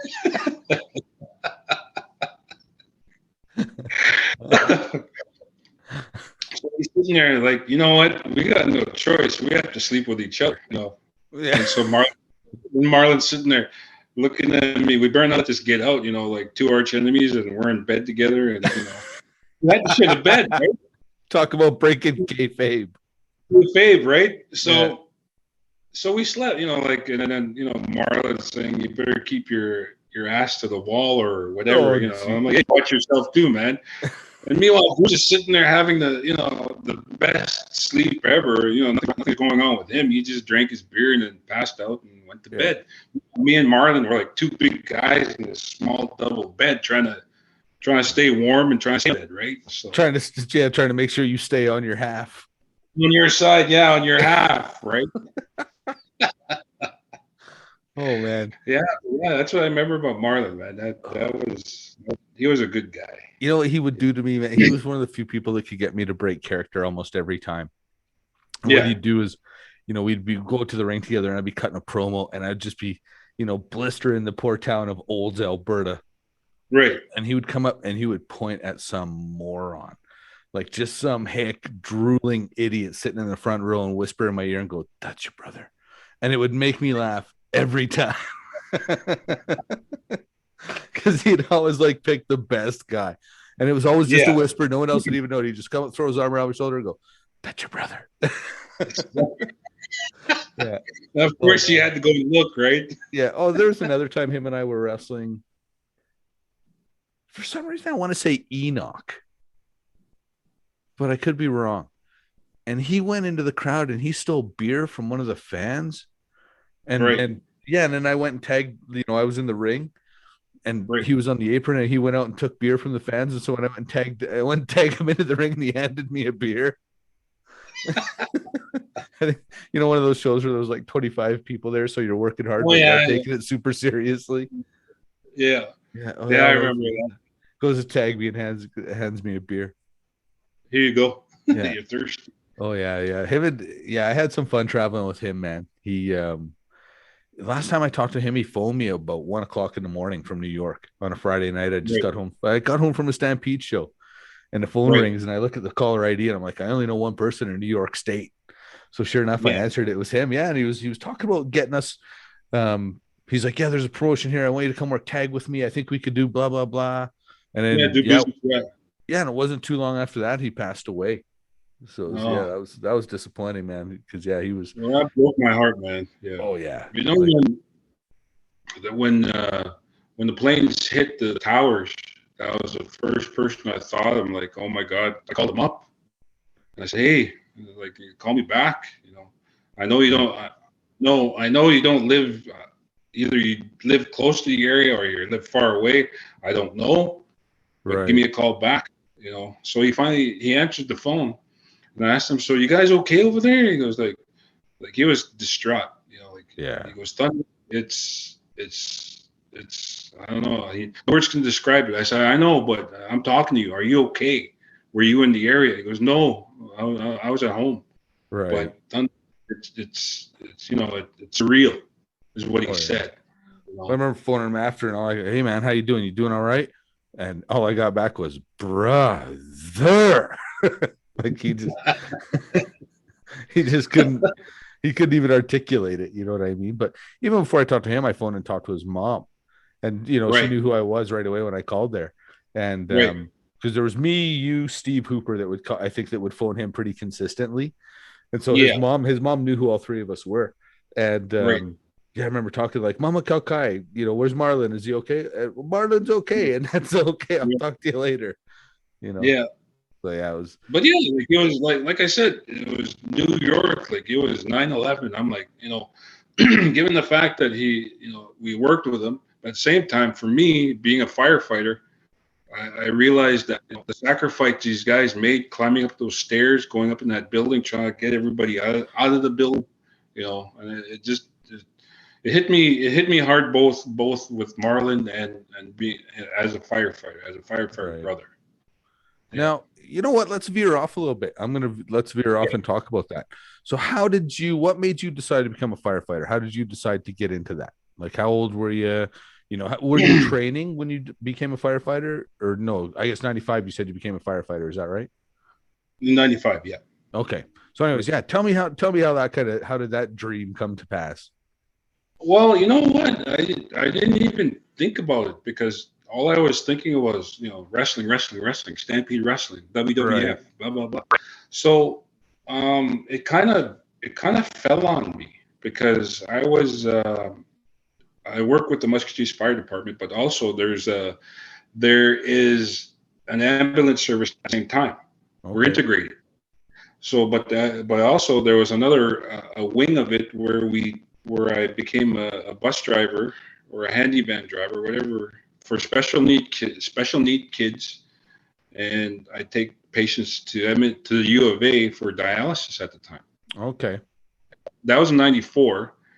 So at that time, but I was working 7 days a week, and I don't even know how I managed to get some wrestling in with all the time that I was doing. I'd work Then I asked for a little bit of time off so I could go train at Stu's. And then, Stu always called me the Rockyford champion because, that's where I got to work for a few years in Rockyford, the Rockyford Rodeo. Right. Then an EMT by the name of Mark Johnson came up to me and says, "Hey, how would you like to make the same amount of money with more time off?" I said, "Sure. What is it?" "Become a firefighter." And you hear the horror stories of what you see and everything. So Right. So what I did was I applied, and then I just prayed to the Creator. I said, "You know what? If I'm meant for this job, okay, great, let me be. And if I have to see all that ugly stuff, please let me see it gradually." And for some strange reason or a stroke of luck, that's what happened. I saw. Right. It's not an easy thing to see, but and some guys, for some firefighters, they see it all at once, and they quit. But for me, it became a part of me where now I'm helping the community. I'm good at it. Right. Like with wrestling, I got good with practice, and with firefighting, it's like a duck in water, man. Like I'm like my first house fire, like I didn't know what I was doing, but as time went on, you get good at it, you get better, you understand it, you understand the behavior, the psychology, what happens next. Eventually all that training takes over, right? And just becomes second nature to you. Like you get, Right. I mean, how long is basic training for a firefighter? Is it 6 months? If you're doing the city stuff, 6 months, right? But for me, it was on the job training. I received the training in modules, right? Okay. Like it was called part 1, where you learn how to get to know the nozzles, learn about the pump. That was another component. This was in bits and pieces. I see. And Okay. most times I didn't get to pass my exams, but I got the training. Okay. It didn't mean that I got the training. You just had to retake the test, which I did. And then this is the funny part. A few years ago, the school is always changing. All my certificates saying that I'm a certified firefighter, I can do this, that, wiped clean. It doesn't exist. So I had to take a course last year, a couple years ago, all in one component, and I passed it, thank God. So I have my 1001s. Okay. So yeah. So that's basic training. So then there's other components, 1002s. You learn the ladder trucks, the Right. aerials. Well, it's probably constant training, I assume. No. It's always ongoing, constant Right. training. It's always going, right? Right. Now let's And talk first. Sorry, go ahead. Go ahead. Well, no, I'm going to switch gears on you again, because I'm always really interested in your work with the firefighter games. Right. How did you get it? How did you sort of fall into that? Was that sort of, hey, we need enough people, or something you headed up? How did you get into getting into the firefighter games? Well, one of the firefighters he was one of my trainers or mentors or whatever. Okay. Saw my athleticism. Right. It was you know what? I'm going dark here. You know what? Can I turn on the light? Yeah, please do, man. Yeah. I wasn't sure if it was the way my monitor was tilted. No, it's me. Yeah. Come on, Hollywood. Can you see me? Oh yeah, there you are. Okay. Yeah. Okay, great. So he recognized that I had some athletic ability, right? The size, the height, the way I moved it, I could drag hose and I could run with it. I could pick up whatever. So Right. it was a duck on water. So, so what he sees there, he takes himself and my fellow firefighter. There's 3 of us. So this is where it got me. Was we went to the in Saskatoon there. What's that place there where Brett won his first title? I don't know. Coliseum, we'll call it. Saskatchewan The place? Saskatoons. Yeah, that Coliseum right there. It was called the Combat Challenge, Okay. right? I've never seen it done. I've never been to one. I'm watching this. It's a component of you're dragging hose, you're climbing the stairs, you're pulling up hose, you're on air, SCBA, self-contained breathing apparatus. Like Okay. you're in full bunker gear. Right. And then the last part of it is you're dragging a 175-pound dummy for about I don't know how many yards. Well, you were used to And carrying you're- wrestlers for years, so you're probably good at that part. No, this is the first time. If with enough practice, I probably would have made a world record. But this is my first time. Okay, great. Now, and that's the thing with firefighting. It's a different type of endurance because now you're wearing all this, right? Yeah, you So- weigh an extra 50 pounds. Well, it's just like you're taking bumps and everything, and then you're gassed, and now you still have to take another set of bumps. And then once you're gassed, you're just wearing, like, when they say you're wearing 200 pounds of stuff, you literally are. Is that right, hey? Yeah, I guess what's that tank weigh alone? Well, they're lighter. They're what do you call their cotton fiber? I can't remember what they're called. They're a Carbon lighter fiber? tank, carbon fiber. Okay. So they're a lighter tank. Right. Right, so they're a lighter tank now, but back in the day, it was just one steel bottle. Yeah, there's hydrostatically tested every 5 years, but it was one big bottle. Right. So you're wearing that, and you're wearing your bunker gear, you're wearing your helmet, and you got hose, and you're doing that either in real life or doing the combat challenge. So I did that Saskatoon place, and I was sitting there in awe, and I'm like, this is 3 years after Brett won the belt. And I'm standing there, and I'm in awe. I'm like, okay, fuck, this is where Brett won the belt. So you're not even thinking about the Firefinns games right now. You're thinking about the Brett winning the world championship. Yeah, you're like, I'm sitting there, I'm standing there like, this is where Brett beat Ric Flair. Ric Flair was like, oh my God, I gotta bring it up now. Right. My wrestling brothers and can't let my firefighters down. So now I had all this pressure on me, which I didn't need to, but I did anyway. And I I finished it. My two trainers didn't make it. I was the only one that finished it. Is that right? Good for I got you. yeah. I think I put it on YouTube. I'm not sure, but Is that I'm right? there. Yeah. Oh, if I We'll when I find get- it. Send me the link. We'll put the link up with when we post this. for sure. But Yeah. yeah, like I said, it's like I'm like in a big yellow banana suit, right? And the sleeves are too short. The pant legs are. You can tell it's me. You can tell it's me. By Yeah, the you way, can you tell just me. chop the shit out of stuff.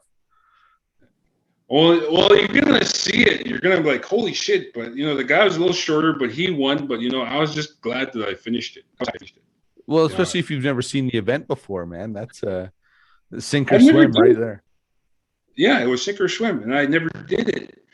So with the next firefighter games, the year after that was my first year. I didn't no formal training of firefighting. Never fought I fought my first house fire, but I didn't know like. And then all of a sudden, I get put in these combat challenge. So year after that, and I was just talking to the wife about this and how proud I was. But that year, we were doing two things. We're doing the hose laying competition for First Nations, and then there was the World Firefighter Games in Edmonton in '96. So I was pulling hose and running, and I pulled a muscle on my quad, my left quad. So that burned like heck. So I'm training injured. So I get through the competition. I get through competition in Edmonton and I'm the type of guy that does everything different. I have to be different. So everybody was doing like we're doing ping pong today. We're gonna go. I don't know what the hell else. We're gonna do golf today. I said, there's got to be something here that's physical. Something that'll separate me from these guys. Something Well, I can run into. Something I can run into. What do I find? The toughest firefighter alive. Oh boy. Yeah, I'm like, okay, I think I can do this. Similar to the combat challenge. The only thing was, I had to run 24 flights of stairs in the Sun Life building, Oh, how'd and that this is go? what it went well. At the time I was what they had a 25 to 30 category, and um, I placed 35th in the world. Hey, good for you, man. Holy cow. That's pretty Yeah, good. this is with an injury. Like I was hurt. So technically you So, won, really. well, first of all, why I'm proud of it, why I'm proud of it was because I was First Nations. I didn't see anybody else there. Like Right. there was other nations, like there's other firefighters of different races, and I was the only one of nations there, First Nations Right. person, and I did it. You know, it's in the record books. Yeah, I placed 35th, but you know what? I was probably the only First Nations person as a firefighter and First Nations there in the world. That's And I'm proud awesome. of that. Yeah, you should be. That's awesome. I mean, just to place 35th, I always say, like, I don't care what you're competing at. Like, I don't care if you're a basket weaving. If you place 35th in the world at anything, think about Yeah, like there's what are we at? 7 billion people on the planet. right. You're 35th out of 7 billion. Who can say Yeah, that? Do you know legit? yeah, There's only 34 people that can be like, well, I was better than him. Do you know right. what I mean? In the entire world. And people say, well, 35th in the whole world. That's Yeah. incredible to me. That's But if incredible. you, like I said, this was like I was dragging hose. The hoses were bigger. I was dragging the dummy that was bigger, and then we're rolling hose, and on top of that, and to finish it off was, like I said, the 24 flights of stairs building, and Right. that was tough in itself. Oh shit. And I was kind of down about it for a while, and then when I saw the placings, like, oh my god, 35th, like that's, and I even got a little certificate for it. Well, It was that's yeah. from little Muskwacis, Alberta, man, 35th on the planet. That's incredible. Like That is that's bad for a guy who unbelievable. was, 26 years old, Yeah. and at the same time, we were, and in Canada, we took, I don't want to brag, but, we took the team to, our team, hose lane team first in 96, 95 and 96. Oh, really? Top, In the whole country. yeah, top hose lane team in Canada. So Wow. you have 10 First Nations representing each province. We represented Alberta twice. We won that cup twice Wow. Good for you guys, man. That's back in incredible. '95. Yeah, it's like a Stanley Cup. Like it's a big deal. Like it's a big deal. Seriously, it was I a believe big you. deal. You don't have to sell me. I believe you. I brought it up, remember? Well, what Okay. else you want to know about firefighting? That's it. I don't want to talk about I'm tired of firefighting. It makes me Okay. feel like a loser. Because you No, you're save not. lives. Okay. You save Let me lives. let I me buy tell you, tractor parts. let me tell you something that well, I'll tell everybody why. You know, sometimes like it was so hard wrestling for Stampede and working because, and I've told you this when we saw each other when we reunited, was that during that time uh, I was wrestling and working, and you guys would wonder why I was so gassed after a while because there were sometimes like you said, we'd have those 10-day shows, and we were on the road for 2 weeks, you Yeah, know, and then I'd get home one day to rest, and I'd get on shift, and I'd be like, "Oh my God, please let it be a quiet shift." No, it wasn't. I'd right. have a house. I'd have a house fire or something. We were busy, grass fires, and I'd be gassed, and then we'd have to go, and then Bruce or Russ would famous Hart style. Oh, you're working tomorrow, Yeah. and you didn't even tell me. In Saskatoon. Yeah, you're working tomorrow in Saskatoon. So yeah, you had to get ready. Like my body, I paid for it in a roundabout way because I was Yeah, wrestling and at the same time, for sure. and I Well, it's put a a lot of lot of people miles. don't understand that, right? That there was a lot of guys that we wrestled with that quit their jobs and solely tried to, live on what we were making wrestling. And then there was Exactly. there was a few of us that, yeah, we still had full-time jobs and like you say, we drive down, wrestle on Lethbridge, and then drive home and work the next day, right? Of Like a course. lot of people didn't understand that. The other guys would get a Yeah. hotel in Lethbridge to go to Medicine Hat the following night. We'd all drive back to Calgary, go to work, and then drive to Medicine Hat the next night and wrestle, and drive home and then hit Saskatoon Friday. Like it was a tough dollar back then, and you had it much worse than we did because you were so much farther north, and we wrestled so much more down south. Exactly. So, we'd be wrestling down south, and I'm like, okay. Like, for example, I remember what's his name? Gary something. Williams? Gary Williams. Bad boy Never Gary met Williams. him. I love that guy. Bad boy Gary. Loved that guy. Fucking, Yeah. he was the greatest. Like, I just got there. I was tired, gassed. And he said, let's do this. And, didn't hurt me once. Not once. Yeah. Even that pile driver. Yeah, Slammer. Mitsubishi driver thing he did. Yeah, never. It didn't even hurt. I'm like, just trust me. Okay, great. But yeah, the thing was, I had to drive 4 hours there. Yeah. And then drive 4 hours back. And it was just one show. I'm like, why are you asking me to go? Why do you hate me? Yeah. What are you doing to me? Yeah. Oh yeah. That used to piss me off so much. Right. Like, can even on the weekends, like they'd never get us a hotel. Right. We were always, always driving these 6 hour, go to Saskatoon, and this one's an exaggeration, but it was almost like you drive to Saskatoon one night, drive home, and then drive to Regina the next day. Yeah. That's what it seemed like sometimes.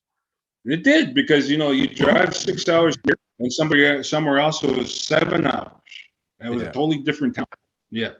Yeah. It was tough. It was tough. You know what I'm gonna do, man? I'm gonna shut us down. We've been sitting here bullshitting for almost 2 hours. Yeah. So for people that don't know, Red Thunder and I actually had an agenda when we started this episode, and we wanted to talk about not only wrestling, we wanted to catch up on wrestling, but we wanted to talk about in particular some of the racism, but in particular residential schools. I think it's a problem that I can certainly say I don't understand enough about, or I don't know enough about. Definitely would be lying if I say I did my research. Casual understanding at best would be how I describe it.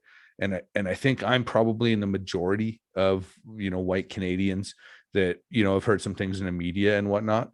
So what I'm going to ask you right now, Red Thunder, is if we can we'll come back. I'm actually going to see if you want to come back tomorrow and record and talk specifically about that stuff. While the wrestling stuff I've loved talking about it and love catching up. Obviously, we've gone 2 hours. Yeah. But I think you have a really important story to tell. And it's very, very important to me that we tell that story sooner than later. There's a lot of people I talked about wrestling with and said, okay, I'll come back to, some of the other stuff that we, I just sort of caught up like you and I did. But this story, most importantly, I don't want to wait 6 months to have you back. I want to catch you kind of while things are fresh, while this stuff's all, you and I have been talking about. Well, it's not. Yeah. But most importantly, man, sooner than later. This is a story for me that is really, selfishly is important for me to tell, because you're somebody that I respect and admire so much that I want people, myself and other people, to have so much. We need a better understanding of what you and your people have gone through in Canada with regards to racism in residential schools. And, a lot of people think it's this generation's old thing, and it's not. Like, it's, your parents were in residential school. So this is still a very, very, very fresh wound. And I don't think most of us don't have a firm understanding of it. Right. Yeah. Well, it's it's a tender topic with me, but I'd like to not get it off my chest, but I'd like to give it a little bit of insight as to, my parents were there. My parents were in residential school, but how it affected them, affected me, affected my generation anyway, for sure. For sure. Well, and I mean, whether we realize it or not, without, going on for another hour here, it affected your generation, which affected, and hopefully less and less with each generation, but for sure it's affected your children as well, when they have the direct link to your parents and have, maybe not sat down and been talked to about it, but have probably been privy to conversations, have overheard some things, So there's an impact that I think will be felt for still, generations still until, you know, realistically, probably it'll never go away. That's a deep wound, and I'm not saying it should go away, Yeah. because I mean, when somebody's mistreated your people that bad, how do you just get over that? You know, Yeah. And it's that's the thing. Like I said when we were talking about a little bit of the racist jokes, but and you apologized to me. The acknowledgement that you gave me is what I think people need to understand. We want acknowledgement, right, and then to be treated equal. To understand what those stereotypes were because of intergenerational trauma. right, You know, for sure. and I live it. Even though I'm, you know, I have a thick skin to it, but sometimes it does get me because it hurts in terms of, other people who are less fortunate that, can't deal with it. There's a Right. high rate of alcoholism, unemployment. Um, you know, it's a tender topic, and people need to understand it. We weren't weak by any means. We were a strong people. We still are. We adapt. We're trying to adapt. We're trying to understand what's all around us. At the same time, the government still keeps that you know they keep a hold of us. It keeps you So under the thumb, right? yeah, they keep their thumb on us, and like if you're still recording, Oh, I'm still there's. recording. Are you Yeah, yeah, man. okay? Yeah. You know what? We may as well get into it right now, man. Well, Another hour. well, I mean, we can. It's I definitely, if we're gonna, I want to strike while the iron's hot, kind of thing, right? Okay, well, let's Um, do. Okay, you know what? I'll give you if I'll tell you this. When Obama made president, right. right? Because he was the first, I guess they say, black man to make it as president. Somebody posed that question to me as to why, do you think they'll? And they literally asked me straight out, do you think there'll ever be a native prime minister? And I looked at him. I said, no, I don't think so. Is that I right? said, And and why they do you asked, feel that way? well, first of all, um, you're First Nations, right? You're a First Nation, and that in itself speaks volumes, right? Right. Okay, that in itself, and it's not to be racist, it's not to be prejudiced, it's not to be negative. Just the fact there's a native prime minister or president, It's a big people kind hurdle of right off the start. exactly so. And you have these voters, you have these people going, okay, is he with us or is he got a hidden agenda, Right. right? And that's what I told that person. I don't think there'll ever be a native prime minister or president. And he says, why? Well, first of all, uh, I'm First Nations, which means we were here first, either way. Mm-hmm. And um, the I don't know how to say it. The black man or African American, African Canadian, Asians, East Indians, right? They came from different lands, right? Right. It was more to me, my opinion, it's more acceptable because everyone's immigrated to this land, Yeah. right? Whereas if you put a First Nation person there on the top seat as prime minister or president, now you've pretty much more or less gave the land back. Right. Right. So you can Whitey don't want that. no, it doesn't. Right. Yeah. Well, and I mean, I think just more to your point, even that, like you say, the kind of look, Obama was the first, you know, black president. How long Right. till we see a second? You know what I Yeah. mean? Like it's, um, will we see those same racial barriers broken, like you say? Will we see a native leader break out and and break out from the pack and somehow grab a national leadership. And I think I would, you know what, man, I would absolutely love to say, yeah, we'll see it, or absolutely love to say, yeah, it would happen. But I think I'd probably be bullshitting myself. I think Yeah. that, yeah, man, it's not because I don't want to see it, Yeah, or because see, do you see what I mean? That's what I mean. I got you thinking about that, right? I yeah, got well, okay, all right. You know, I mean, I can say the white guys aren't doing good. You know what I mean? Like it's well, you know what? It's not even that. I mean, it's the white guy, the white man is it's acceptable. You voted this guy in, right? right. Doesn't matter if you voted in. Whether he's good or bad, there's always opinions. You can't please everybody. But the thing is, when you enter a First Nations person or someone of color, now you're questioning, because we're visual. All of us are visual. Doesn't Mhm. matter if the way I look at it, we're all people of color. Doesn't matter if it's you, me, Right.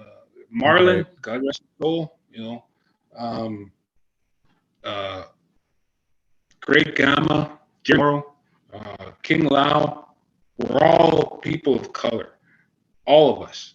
Not just the dominant, the white guy, or the Right. we're all human beings. Yeah. That's the way I look at it. See, but for those people who are, I don't know, who think they're educated, or think that they know it all, they will not allow a First Nations person to become a president or prime minister. I Right. just don't think. For me, that's my opinion. My opinion only. No, That will not. I wouldn't disagree with you though, right? Like, to be quite honest with you, first I was probably as surprised as anybody that Barack Obama won, but I was Right. almost more surprised that some fucking hick from down in Tennessee didn't try and take him out. You Right. know what I mean? I kind of said, like, yeah, he might have won, but he ain't going to finish his presidency. Someone's going to try and shoot him. Right. I'm Yeah. not proud I had that thought. It wasn't something I hoped happened. For all intents and purposes, I really like Barack Obama. But I honestly didn't think he'd finish his presidency. I really and truly believed that somebody would try and take him out. I really You know thought what? that. I thought the same thing too, right? Because I'm not going to say whitey or anything like that, but in Cree, for a white person, we call them monyawak, right? The monyawak, they Munyawak? can't have monyawak, munyaw, munyaw. That's in Cree for munyaw. Your people, right? Okay, White Munyaw. skin, yeah, light skin, white skin, whatever. Right. I feel uncomfortable talking like that. I can't stand talking about people of color, because for one, um, it's a problem with me, because my dad, like I said, my dad educated me in such a way that he worked with different ethnic groups in Edmonton, and that educated him. He didn't have so much the formal education. He didn't finish high school. He finished grade 6, but where he Right. got his education was through learning through everybody else. He went to You the know, school of life. yeah, exactly, school of life. Yeah. And he taught me where everybody was the same. Everybody worked hard. Everybody went home, had their lunch. Everybody went home to their wives. Didn't matter. And I would see people come greet my dad, like, hey, Clifford, how you doing? And I go, and I had never seen a white person before, but this person came up to my dad and shook his hand. And my dad would Right. say, I used to work with him on the pipeline. Okay. Or he'd be like, hey, how are you? It was just different people. So now, And were you raised, to quickly jump back to your dad left school? Safe to say that was that a residential school he left in yeah, grade 6, yeah, right? yeah, So yeah. then, were you raised in a home where you shouldn't trust white people? Do you know what I mean? Like, was there, we talk about systemic racism towards, other races, and to say that's not there would be bullshit. So, like you say, were you raised like, geez, don't trust the white guy? Like, some of them are good, but don't trust them, because if Okay. you put me in one of those schools, I might have a problem with it. Um, I had I had my first taste of racism when I was about 5. Okay. Uh, a white person said a profanic swear word at me as Right. as a kid. He called me a winta guy, and I was shocked. Like, a white guy said that to me.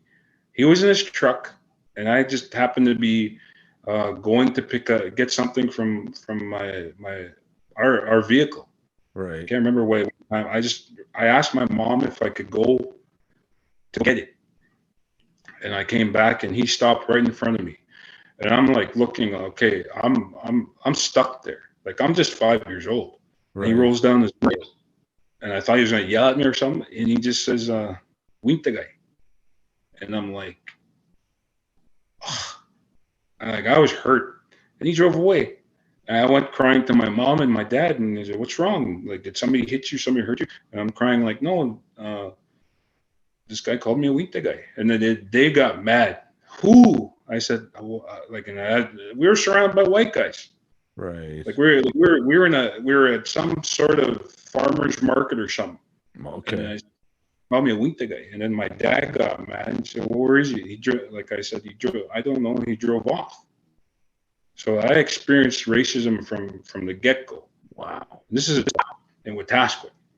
Right. So we live in between Wetaskiwin and Ponoka, and we have, you know, Bruce Hart put it best. He said, this Alberta is, it's a place of soft core racists, right? Yeah. Not hardcore, soft core. It's not And overt. it's there. Yeah. It's hidden. However, it's hidden. Yeah. But for me, growing up, I experienced racism from that time on. It's not so much to trust a white person. I was scared of them.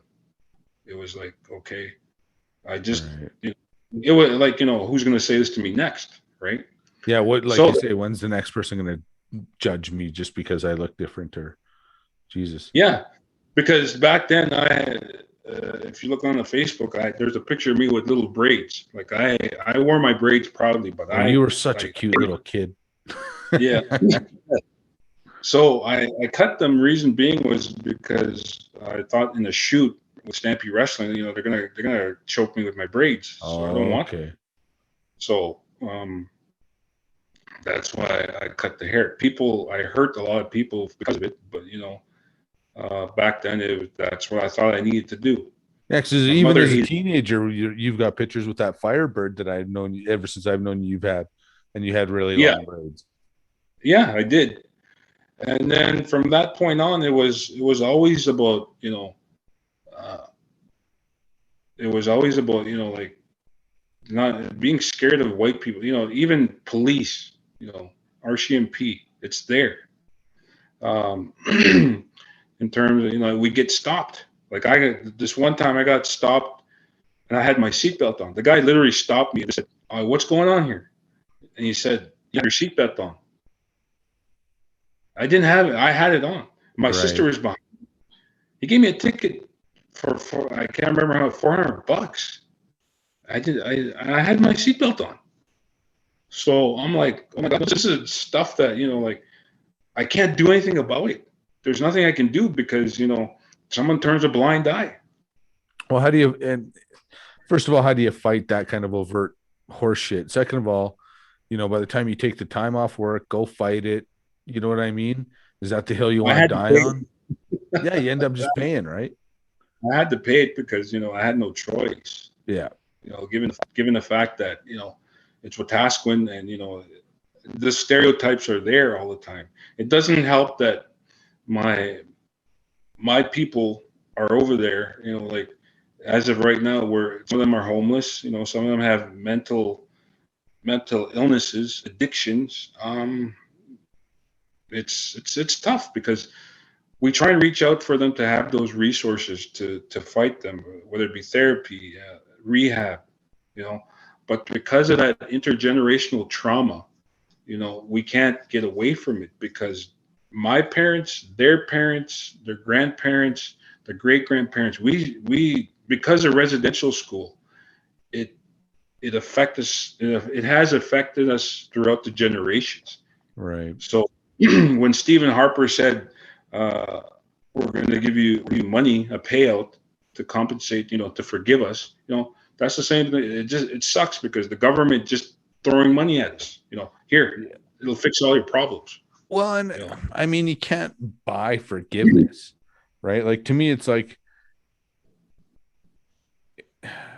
giving individual people money isn't the way to forgiveness.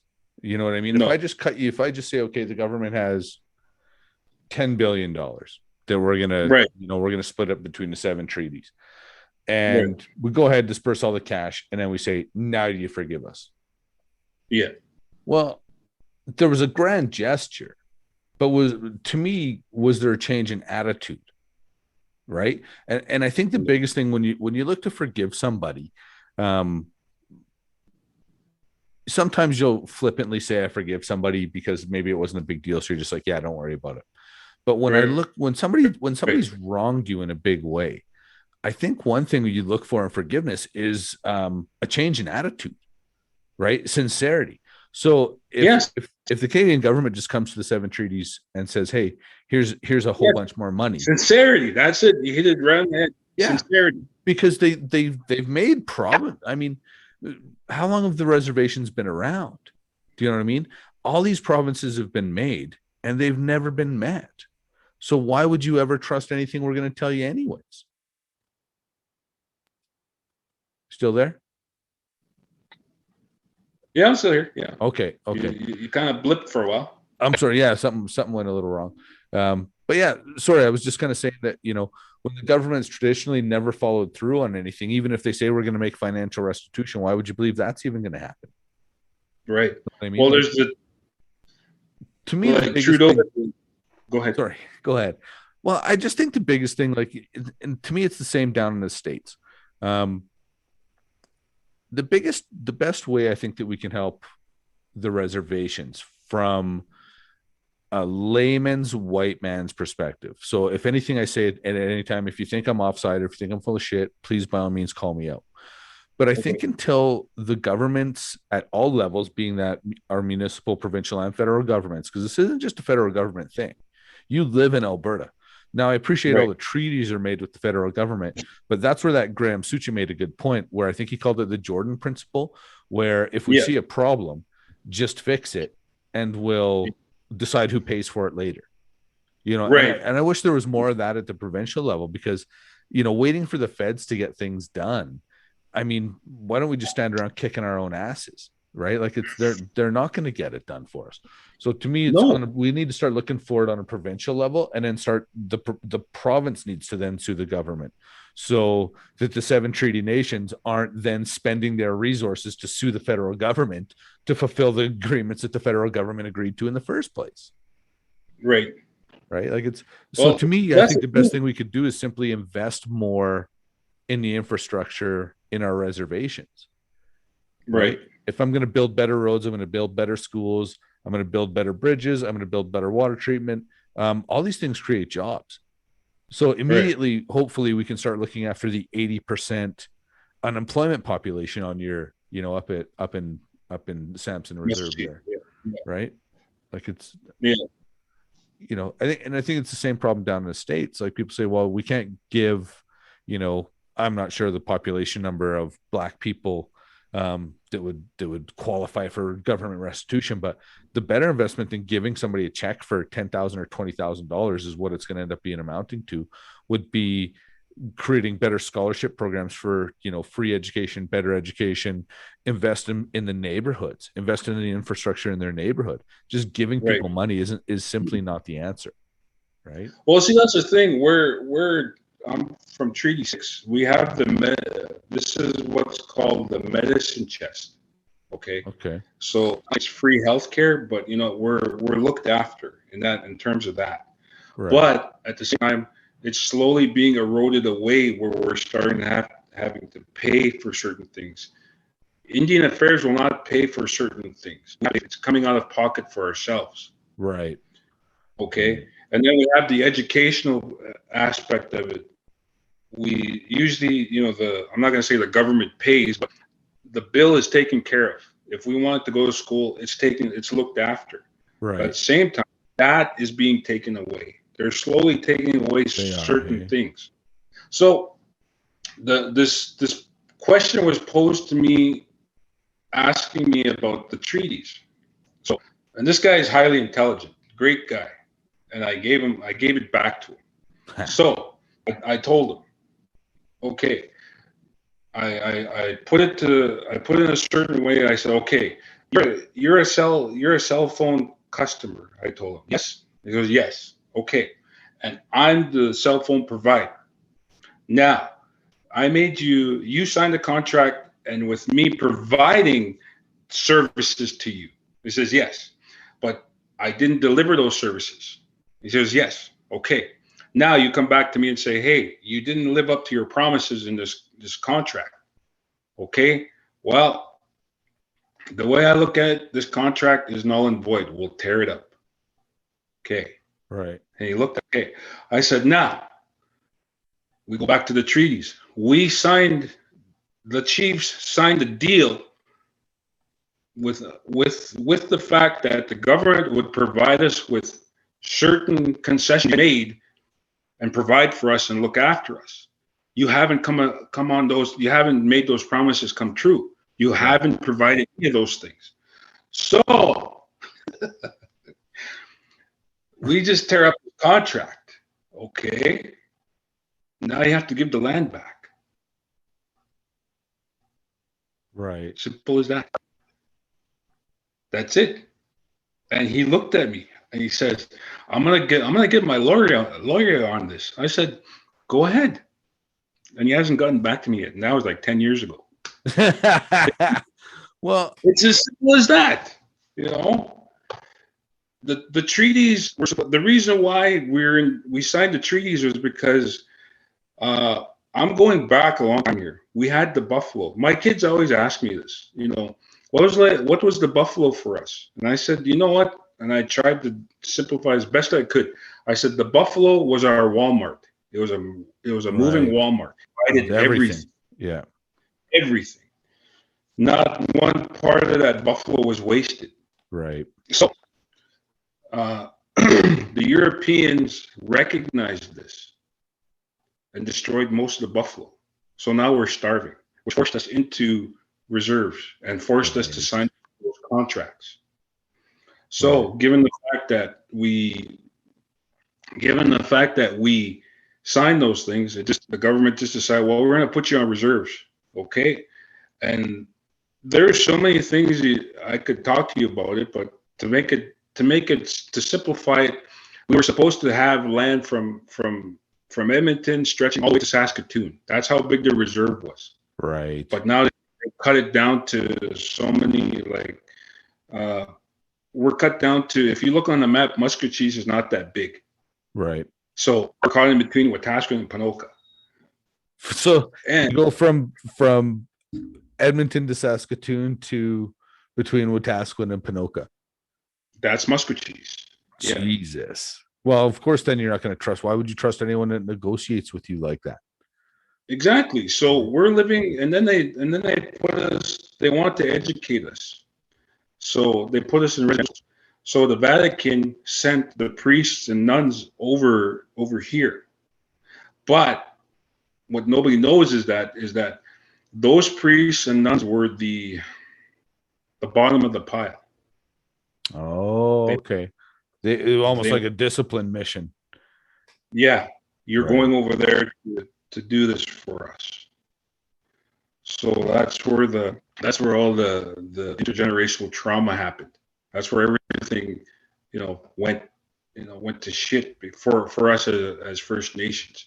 There was the sexual, the abuse of children, there were so many things that went on. I hate to say it, I'll be blunt, but some of the nuns that were impregnated by us, the babies were born. The priest that impregnated the girls, Right. they were born, were, oh my God, I hate to say it, but the newborn babies were thrown in incinerators. Jesus. That's why, and that's why some of our, and these people are still alive to tell that story.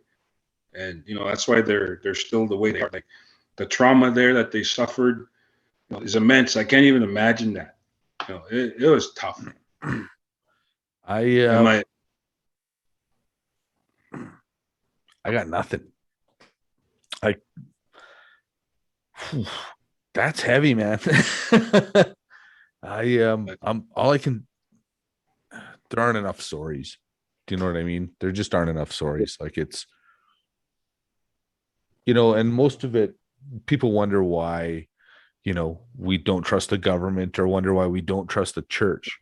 And then you hear a story like that. Well, it's really tough because my mother, like she was, like she was abused, and there's a certain distance between me and her. Right. That was that part of her that she didn't want to share, but she only, sugarcoated it because she said that she got to go home on the weekends to go home, and she didn't live too far from the residential. But I didn't know the trauma she suffered, the abuse, and I only knew that because she had passed away, and Okay. I only ran into this a letter, her statement that she gave to the lawyer, and it was just sitting there in the house, and I read it, and I'm like, oh my God, it hurt. Yeah. Well, and these one of the reasons I wanted to have this conversation with you in particular, I mean, don't get me wrong, it's an important conversation. And I think, for myself, the education is incredible. But, and I was talking to a friend of mine, and I mentioned this when I was speaking to you on the phone earlier today, that, a friend of mine was kind of saying, why do we just keep giving money? Why do we keep, why don't natives just assimilate? And I just said, like, we can't say that because we don't understand, right? Like until a family member, or, I mean, we say things like abuse, and it's such a wide umbrella. Do you know what I mean? That you almost, and we hear it so much too, that we're almost desensitized when we just straight up say abuse. We are. Yeah. But when you say, there was these children that were produced, somehow by the clergy, that were running these schools, and they threw these babies in incinerators. I mean, until that's your baby, or until that's your life experience, how do you say anything to that person about what they should do, what they should be, how they should, how do you, tell me how I should react to a baby being thrown in an incinerator. How should I react to that? Well, that's what I mean, Jordan. It was the people they're old now, but they were like fucking 9, being told, put this baby in the incinerator. They weren't teenagers. They were young kids, Right. And that that killed me. That it angered me, and like these are my relatives that were stories being told as to why they behaved the way they did. Yeah. Right. That's 2 generations. Like that's a generation ago. That's your parents. That's one generation. Right. Right. Like we talk about the abolition of slavery. And I'm not comparing one to the other as far as better or worse, because how do you describe degrees of horrible? Right. But slavery was abolished 200 years ago. This is like fucking last week. Do you know what I mean? Like we're talking, let's go 70 years, right? Right. Your parents would have been born, I'm guessing, mid to late 40s, right? Like my parents. My mom was born in 38. My dad was born in 48. Okay. Yeah. Yeah. And they would have been in those schools in the 50s. Exactly. let me go back further. I remember you were on Facebook with talking to a guy about, I'm pretty sure it might have been the same guy. So go back a little further. Okay. Hunter had a school. He was going to school in I can't remember. There's a school here not too far off from Panoka. And I was asked by the teacher to tell a story about First Nations. So I told the story. She did not like hearing it because I told the kids what I knew of what I was told. Right. So the first Europeans did not arrive like as you see in Columbus and Hollywood. The orchestra playing. I've conquered this land. The sword's put into the ground. I'm here. I've arrived. No, it wasn't like that. First of all, Christopher Columbus was lost. Right. His crew was dying of scurvy or dead, and they washed up ashore. Right. So the First Nations took him in, brought him back to health, and Columbus goes back. So knowing that meeting the First Nations, there's no weaponry, right? You don't see anything. We weren't a hostile people. Right. We basically nursed him back to health. So he went back, probably told the Queen, hey, this is, and of course they probably recorded the coordinates to get here. Yeah. They go back. So there's more people coming back. So they bring stuff to trade with. Like we've never seen this, we've never seen jewelry. We've never seen pots and pans, right? Right. We're making it out of what we have, what we know. Yeah. What we were given by the gifts of nature, right? So as time goes on, I brought up the fact that, we had, they could see that we weren't able to fight back with the advanced weaponry you guys had, right? Right. So you had guns, muskets, cannons, knives, right? And all of us, we just made our weapons from a buffalo, right? Stones and sticks. Stones and sticks, right? So going with that, they conquered the First Nations, killing them, and there wasn't enough. So what do you do? What did they do? They brought diseased blankets with chicken pox. Right. So that kind of that put a pandemic on the population. Right. That was smallpox, actually, right? Smallpox, right? Yeah, smallpox. Thank you. So with that going on, still didn't wipe us out. So the next step was to wipe out the buffalo. Okay. So now we're forced into reserves now. We have no choice. We all go in. Our chiefs are jailed or killed. It's a tough thing. So what choice did our chiefs have but to sign that document? Forcing us to give the land over. Yeah, you might have signed it, but under what condition, right? There was no conditions. This is what you're going to get, and this is what you're going to have. Well, that's what I mean. Like, if you don't sign it, more. they're just going to wipe your people out, right? So exactly, they legally, if you put pressure on me to sign a contract, legally it's null and void. It's called signing under duress. Right? Exactly. So what would be greater duress than the government saying, if you don't sign the contract, we're simply going to wipe out your people, right? Like, because it was the armies are sitting there. This is what we have. What do you have?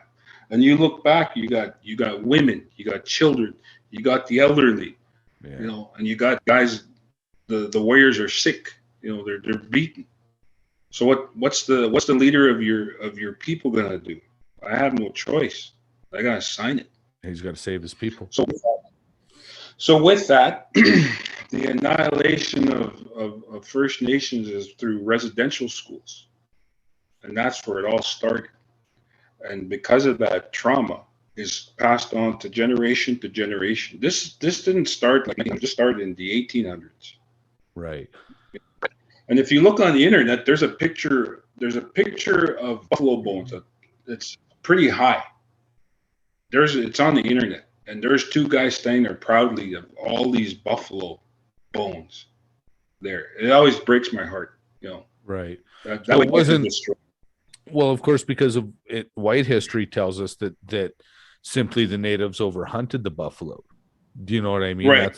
That's how it's always represented. You go to places like Head Smashed and Buffalo Jump, and there's no mention that the white guy was actually probably doing this to, it was always like, well, the natives just overhunted. It was like, well, why would they overhunt it? They didn't do it for thousands of years before.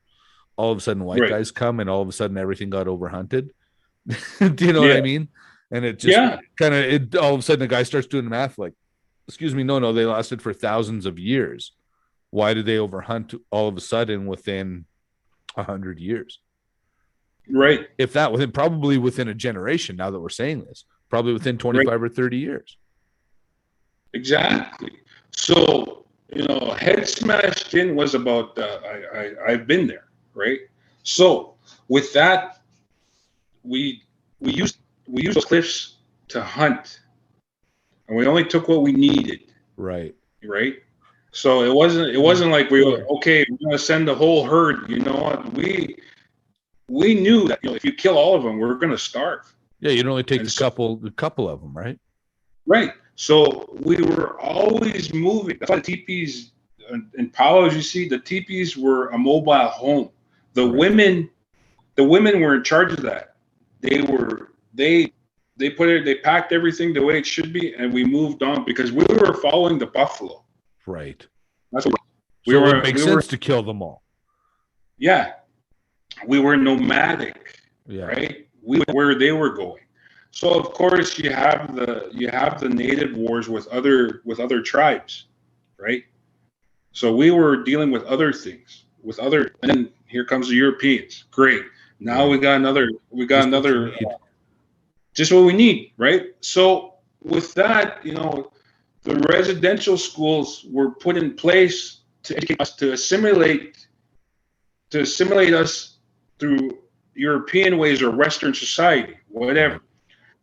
And where I'm going with the treaties is that they were not honored, right? They were never honored.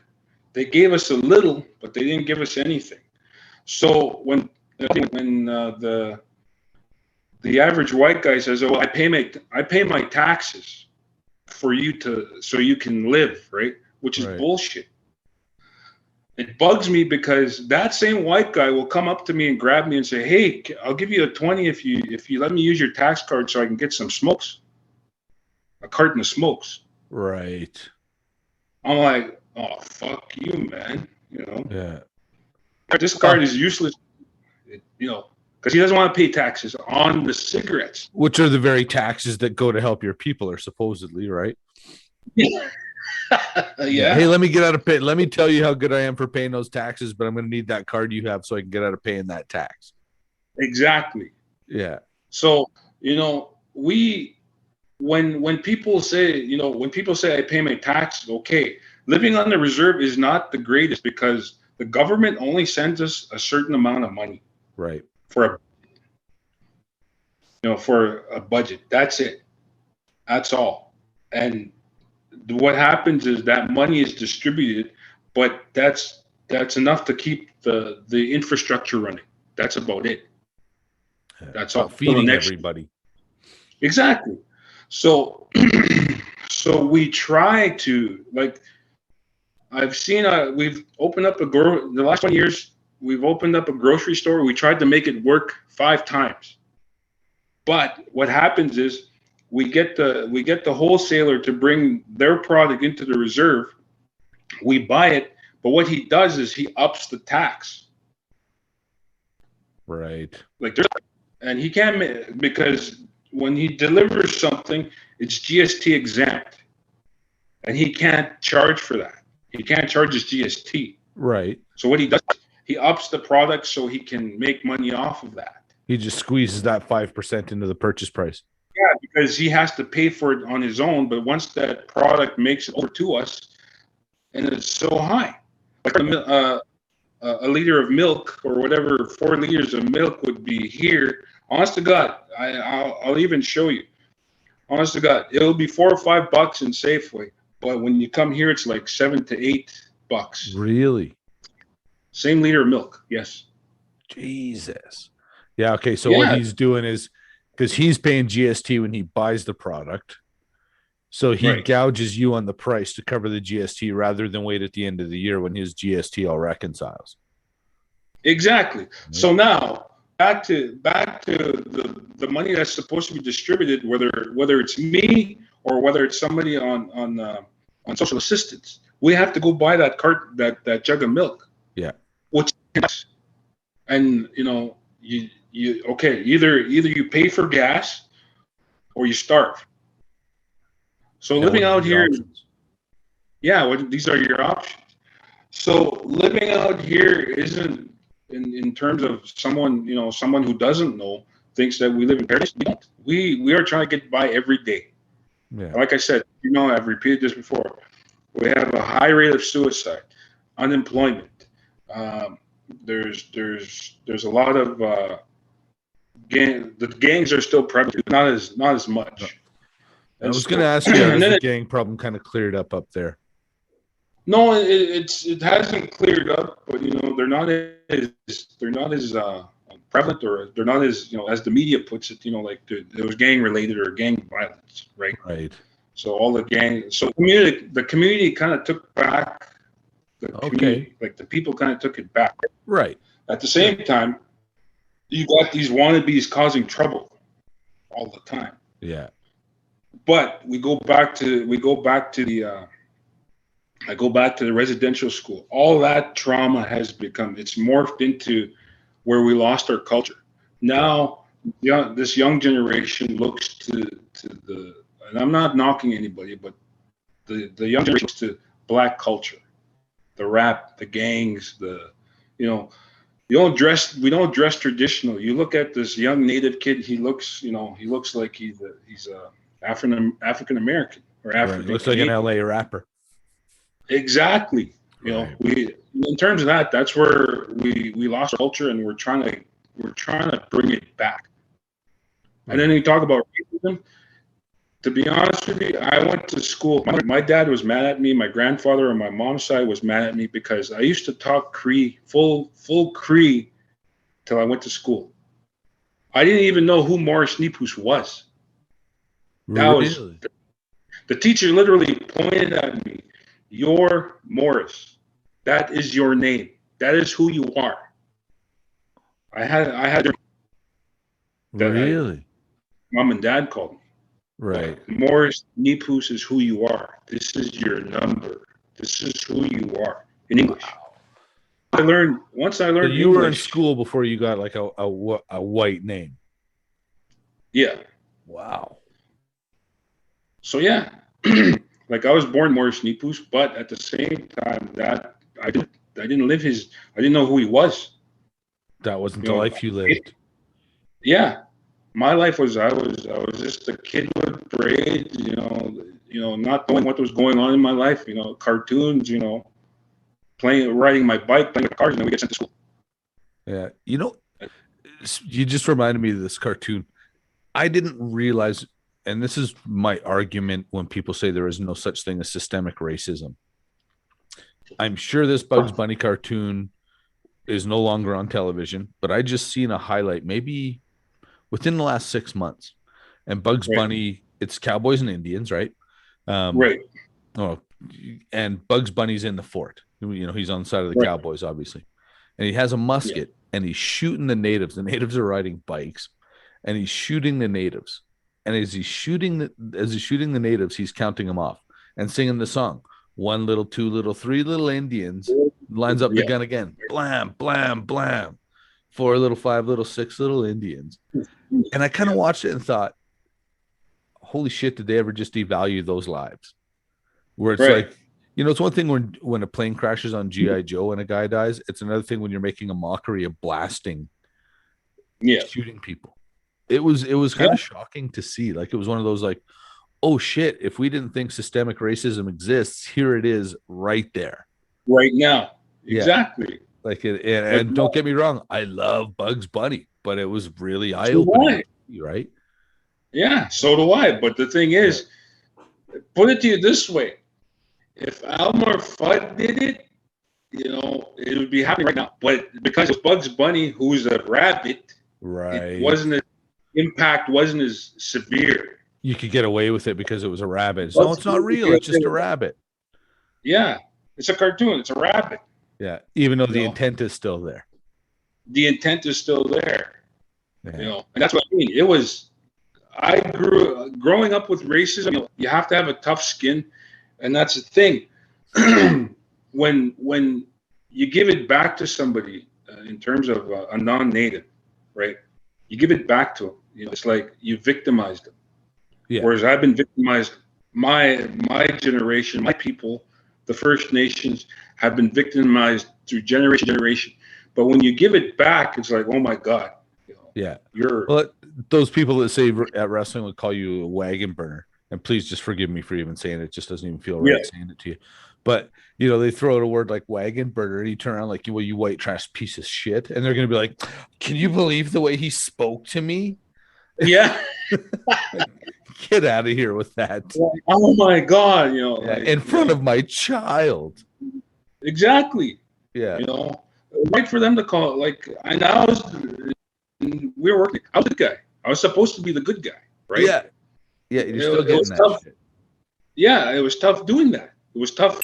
It was tough hearing. I'm like, oh my God, this is plain old racism right here. Yeah, straight up in the face, no questions asked. Here it is, right on a platter for everybody. Right in your face. And here I am. Okay, this is still going on. Racism is still going on, and I'm just thinking, okay, all right. Like I said, I'll just roll over here with the mom with the kid. Yeah, I'll sell it here. I'll sell to the good side. Exactly. So growing up with all of this, some people learning our language, the bad words. I've taught you the bad words too, but you know what?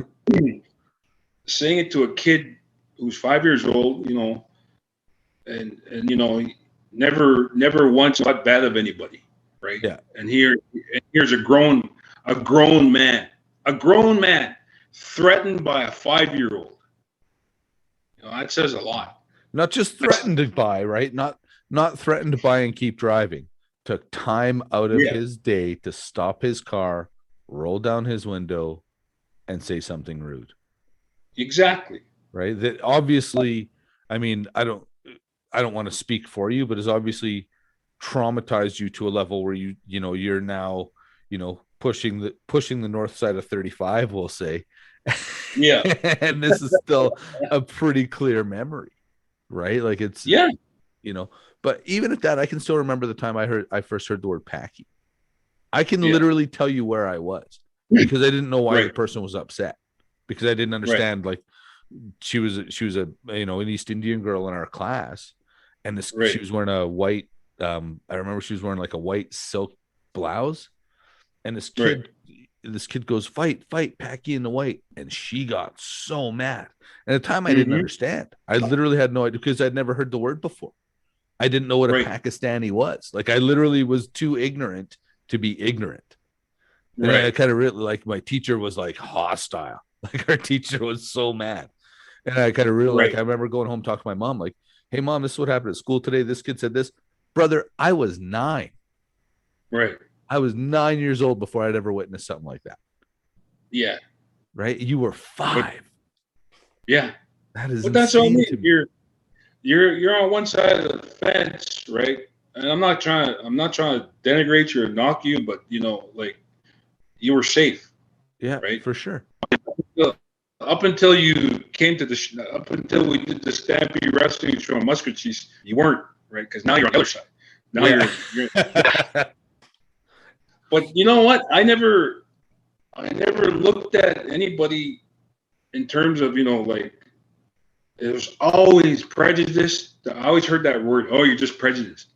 But up until recently, racism, you're racist. Yeah. Now it comes up, And I hate to say it, but when everybody elected Trump, I mean, it just seemed that he made it okay to be racist, to actually show how you feel. about being, I hate saying it, how you feel it's okay to feel white, how to express yourself, taking case in point, George Floyd, right? Yeah, man, I just had this conversation with somebody else more so on to kick a dead horse that again I've been kicking for a while is that, I don't feel the conservative parties, if they want to move into the, mid fucking 20th century, should probably start standing up for and supporting, people that fly under the rainbow flag, the LGBTQ plus community. And it's one of those things like until you're a leader to all people. And I mean, everybody loves to stand up and say, well, I support the First Nations cause. I support the First Nations cause. But nothing changes. Nothing happens. And to me, that's just another form of fucking racism, right? Where we've got the natives kind of right where we want them. We've got them on the reserves. And now we can just do what we want because, well, we hold all the, we'll just give them the money as we see fit. And their lives are going to be this. And we'll feel good about it because we gave the natives $1 billion today. That ain't how this shit works. No, but you know what? The way I look at it is if they succeeded in breaking the treaties, it's going to be worse because once you break the treaties, now we're paying taxes, right? Right. We're paying the taxes. Okay, the government, because we're paying taxes, there should be better infrastructure. There should be a better hospital. You should be starting to give us better highways. Well, now you have a say. Now you're contributing. Yeah. Now you have a say, and that's what the government doesn't want. Exactly. Well, it's catch-22. It's 50-50. We're damned if we do, damned if we don't. Because if once we break the treaties, we start paying taxes, now we have a say. Now the Canada will be like, well, why are you guys upset? Why you guys want better roads? Like, well, we pay our taxes. We should be able to enjoy the fruits of what you guys have. Yeah, exactly. Have better housing, better clean water, better medical care. We should have hospital reserves. And that's why I say we need to make those investments, right? Just cutting, every native person a check. I mean, really and truly, who wouldn't like a check for, and I'm just going to make a stupid number.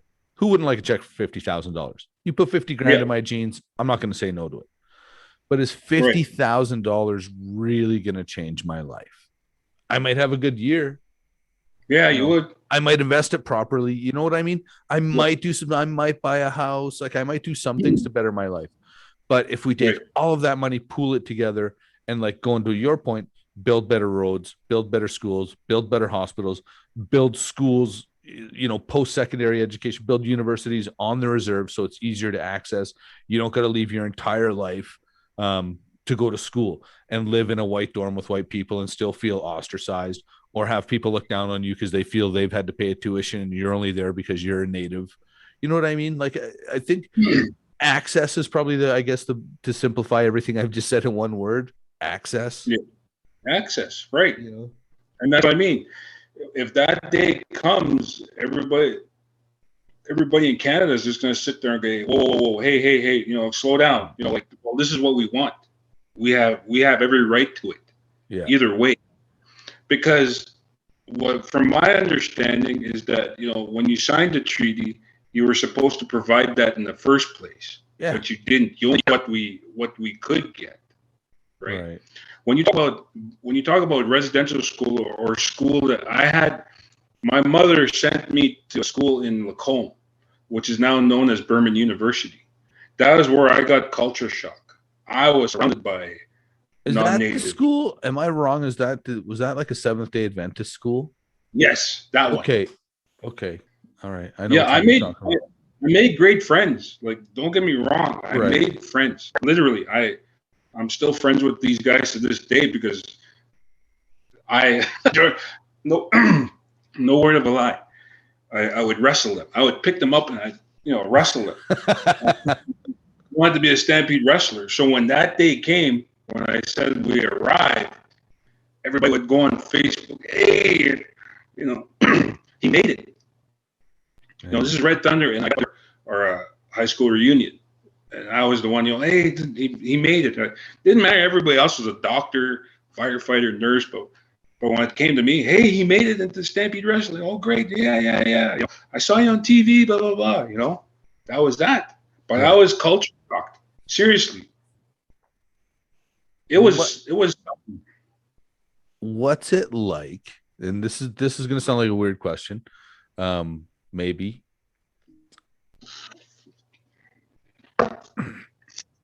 For some reason I'm getting emotional, so just give me a second. Okay. What's it like to be a hero, or what's it like to be like we've all been in positions where you've signed an autograph for a kid that kind of at some point maybe made that kid's day. But what's it legitimately like to have a whole population look up to you and say, Red Thunder's one of us? Red Thunder, what is that? Like, is that a feeling you can put into words? In terms of, are we saying in your society? Well, I mean, in Muskwacis, you're somewhat of a hero, right? Everybody knows who you are. Everybody knows. Everywhere right? I go is like, hey, Red Thunder. Nobody even knows my name anymore. It says, hey, right. Red. Hey. So now, back to your point, there's doctors and lawyers and professionals and highly educated people, and that's all well and good. But if those people are in a room with you, the people want to come talk to you, right? Right. What's that like? Because in a community of people where one of the problems with res life, for instance, is there's not a lot of hope because you got 80% of people. So to me, you're somebody on the res that would inspire hope. And maybe you don't even realize that, you silly bastard. Well, you know what? It feels good.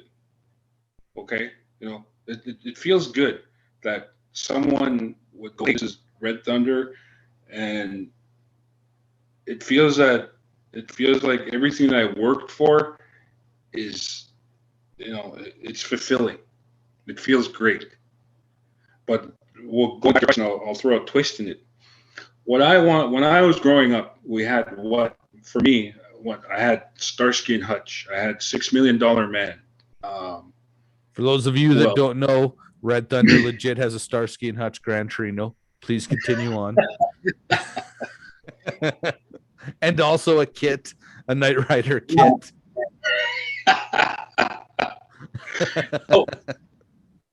All these guys were non-native or hero. They were guys I looked up to, right? They had those values, Good. Sorry, we're losing you here, buddy.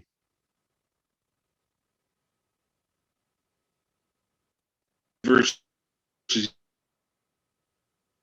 the white kids to want to be Jordan. Hello, I'm here. Did you catch what I said? No, all of a sudden it just went crazy. But yeah, we're back recording now. So Starsky and Hutch, they were your heroes, even though you had no native representation. Okay, so what I wanted to do was I wanted the kids to want to be me. Reverse psychology. Right. To make it okay to be a native. Yes. To make it okay. I want to be you. And in some small way, I did that. Absolutely. Some small way. Yeah. Well, kids. Yeah. If you did that for one kid, though, and we know, I think I can safely say from wrestling in Muskwacis, I want to say 4 times I've wrestled there. I can safely say you're a folk hero there.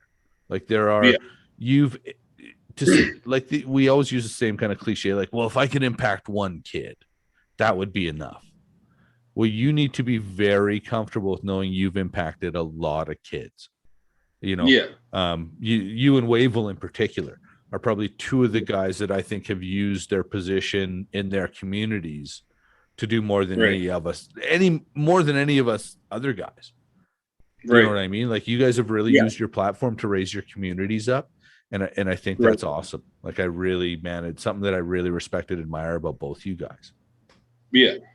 Well, you know what? Like I text Wavell, I tease him a lot. I rib him a lot because he's Wavell. He's Wavell, right? Well, you know what? Wavell and I we're different platforms, but at the same time, we're we're doing the same thing, like you said. We're Right. trying to not change the world, but trying to make it a better place. You know, Well, a better you're place. impacting your community, right? And that's Right. the fact that you see the value of that just speaks volumes. Again, going back to your parents, Right. like you say, with the generational trauma that you and your people have experienced, the fact that there's guys like yourself and Wavell that have put the work in, put the time in, have done things the honorable way and are Right. still in the community to show people like, not only did I reach a level of success, I also didn't leave my people. I didn't leave my community. I'm still just like you, Right. and Yeah. that's incredible, man. Like your It is. legacy isn't just wrestling, right? Like that's probably, it's given you a bit of a platform for sure, but Right. you're probably your impact on your community through who you became through wrestling, but also who you are in a community as a firefighter, saving the lives and looking out for the lives of everybody that lives around you. Like, I don't know anybody else that can really say that, Red Thunder. And I hope you can feel the respect I have for you, because it's second to none. Like, I think Yeah. the world of you, man. Well, I think it already too, man. Yeah. Thank you. Now that I'm done kissing your butthole, I'm going to let you go. Okay. I want to say thank you so much for coming on and telling us your story. This is by far the longest podcast I've done. And brother, just know that my wife and I, Wendy and I, both have nothing but love and respect for you and your family. You're Right. always welcome at our home. And I can't wait to have you back on. We're going to dig into this residential schools more. Right.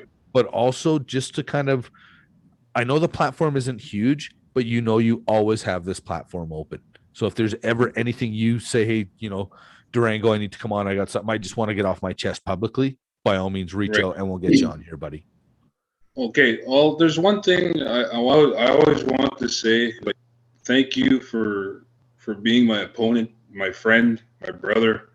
And if it wasn't for Dirty Duke Durango, there would be no Red Thunder. And I want to thank my parents, because they made me. But you know what? There's so many twists and turns in this life that where I ended up being where I am. And it's not, sometimes it was through luck, sometimes it's through creator, sometimes it's decisions I've made, and I don't regret ever doing those things, right? So I want to say thank you, and yeah, thank you for having me. I miss you. I miss the days where we fought, I missed the dungeon. I miss all the boys, but we all grow up, have to grow up sometime. Well, one thing I can say is as soon as all the COVID restrictions lift, the first wrestling show, be it Calgary or Edmonton, we'll figure out a way, and you and I we'll meet at the show. We'll sit in the back row and drink our tea and heckle the boys. Oh yeah. All right. Thanks good. a lot. I love you, brother. You. I love you too. All right. Red Thunder, ladies and gentlemen. Bye.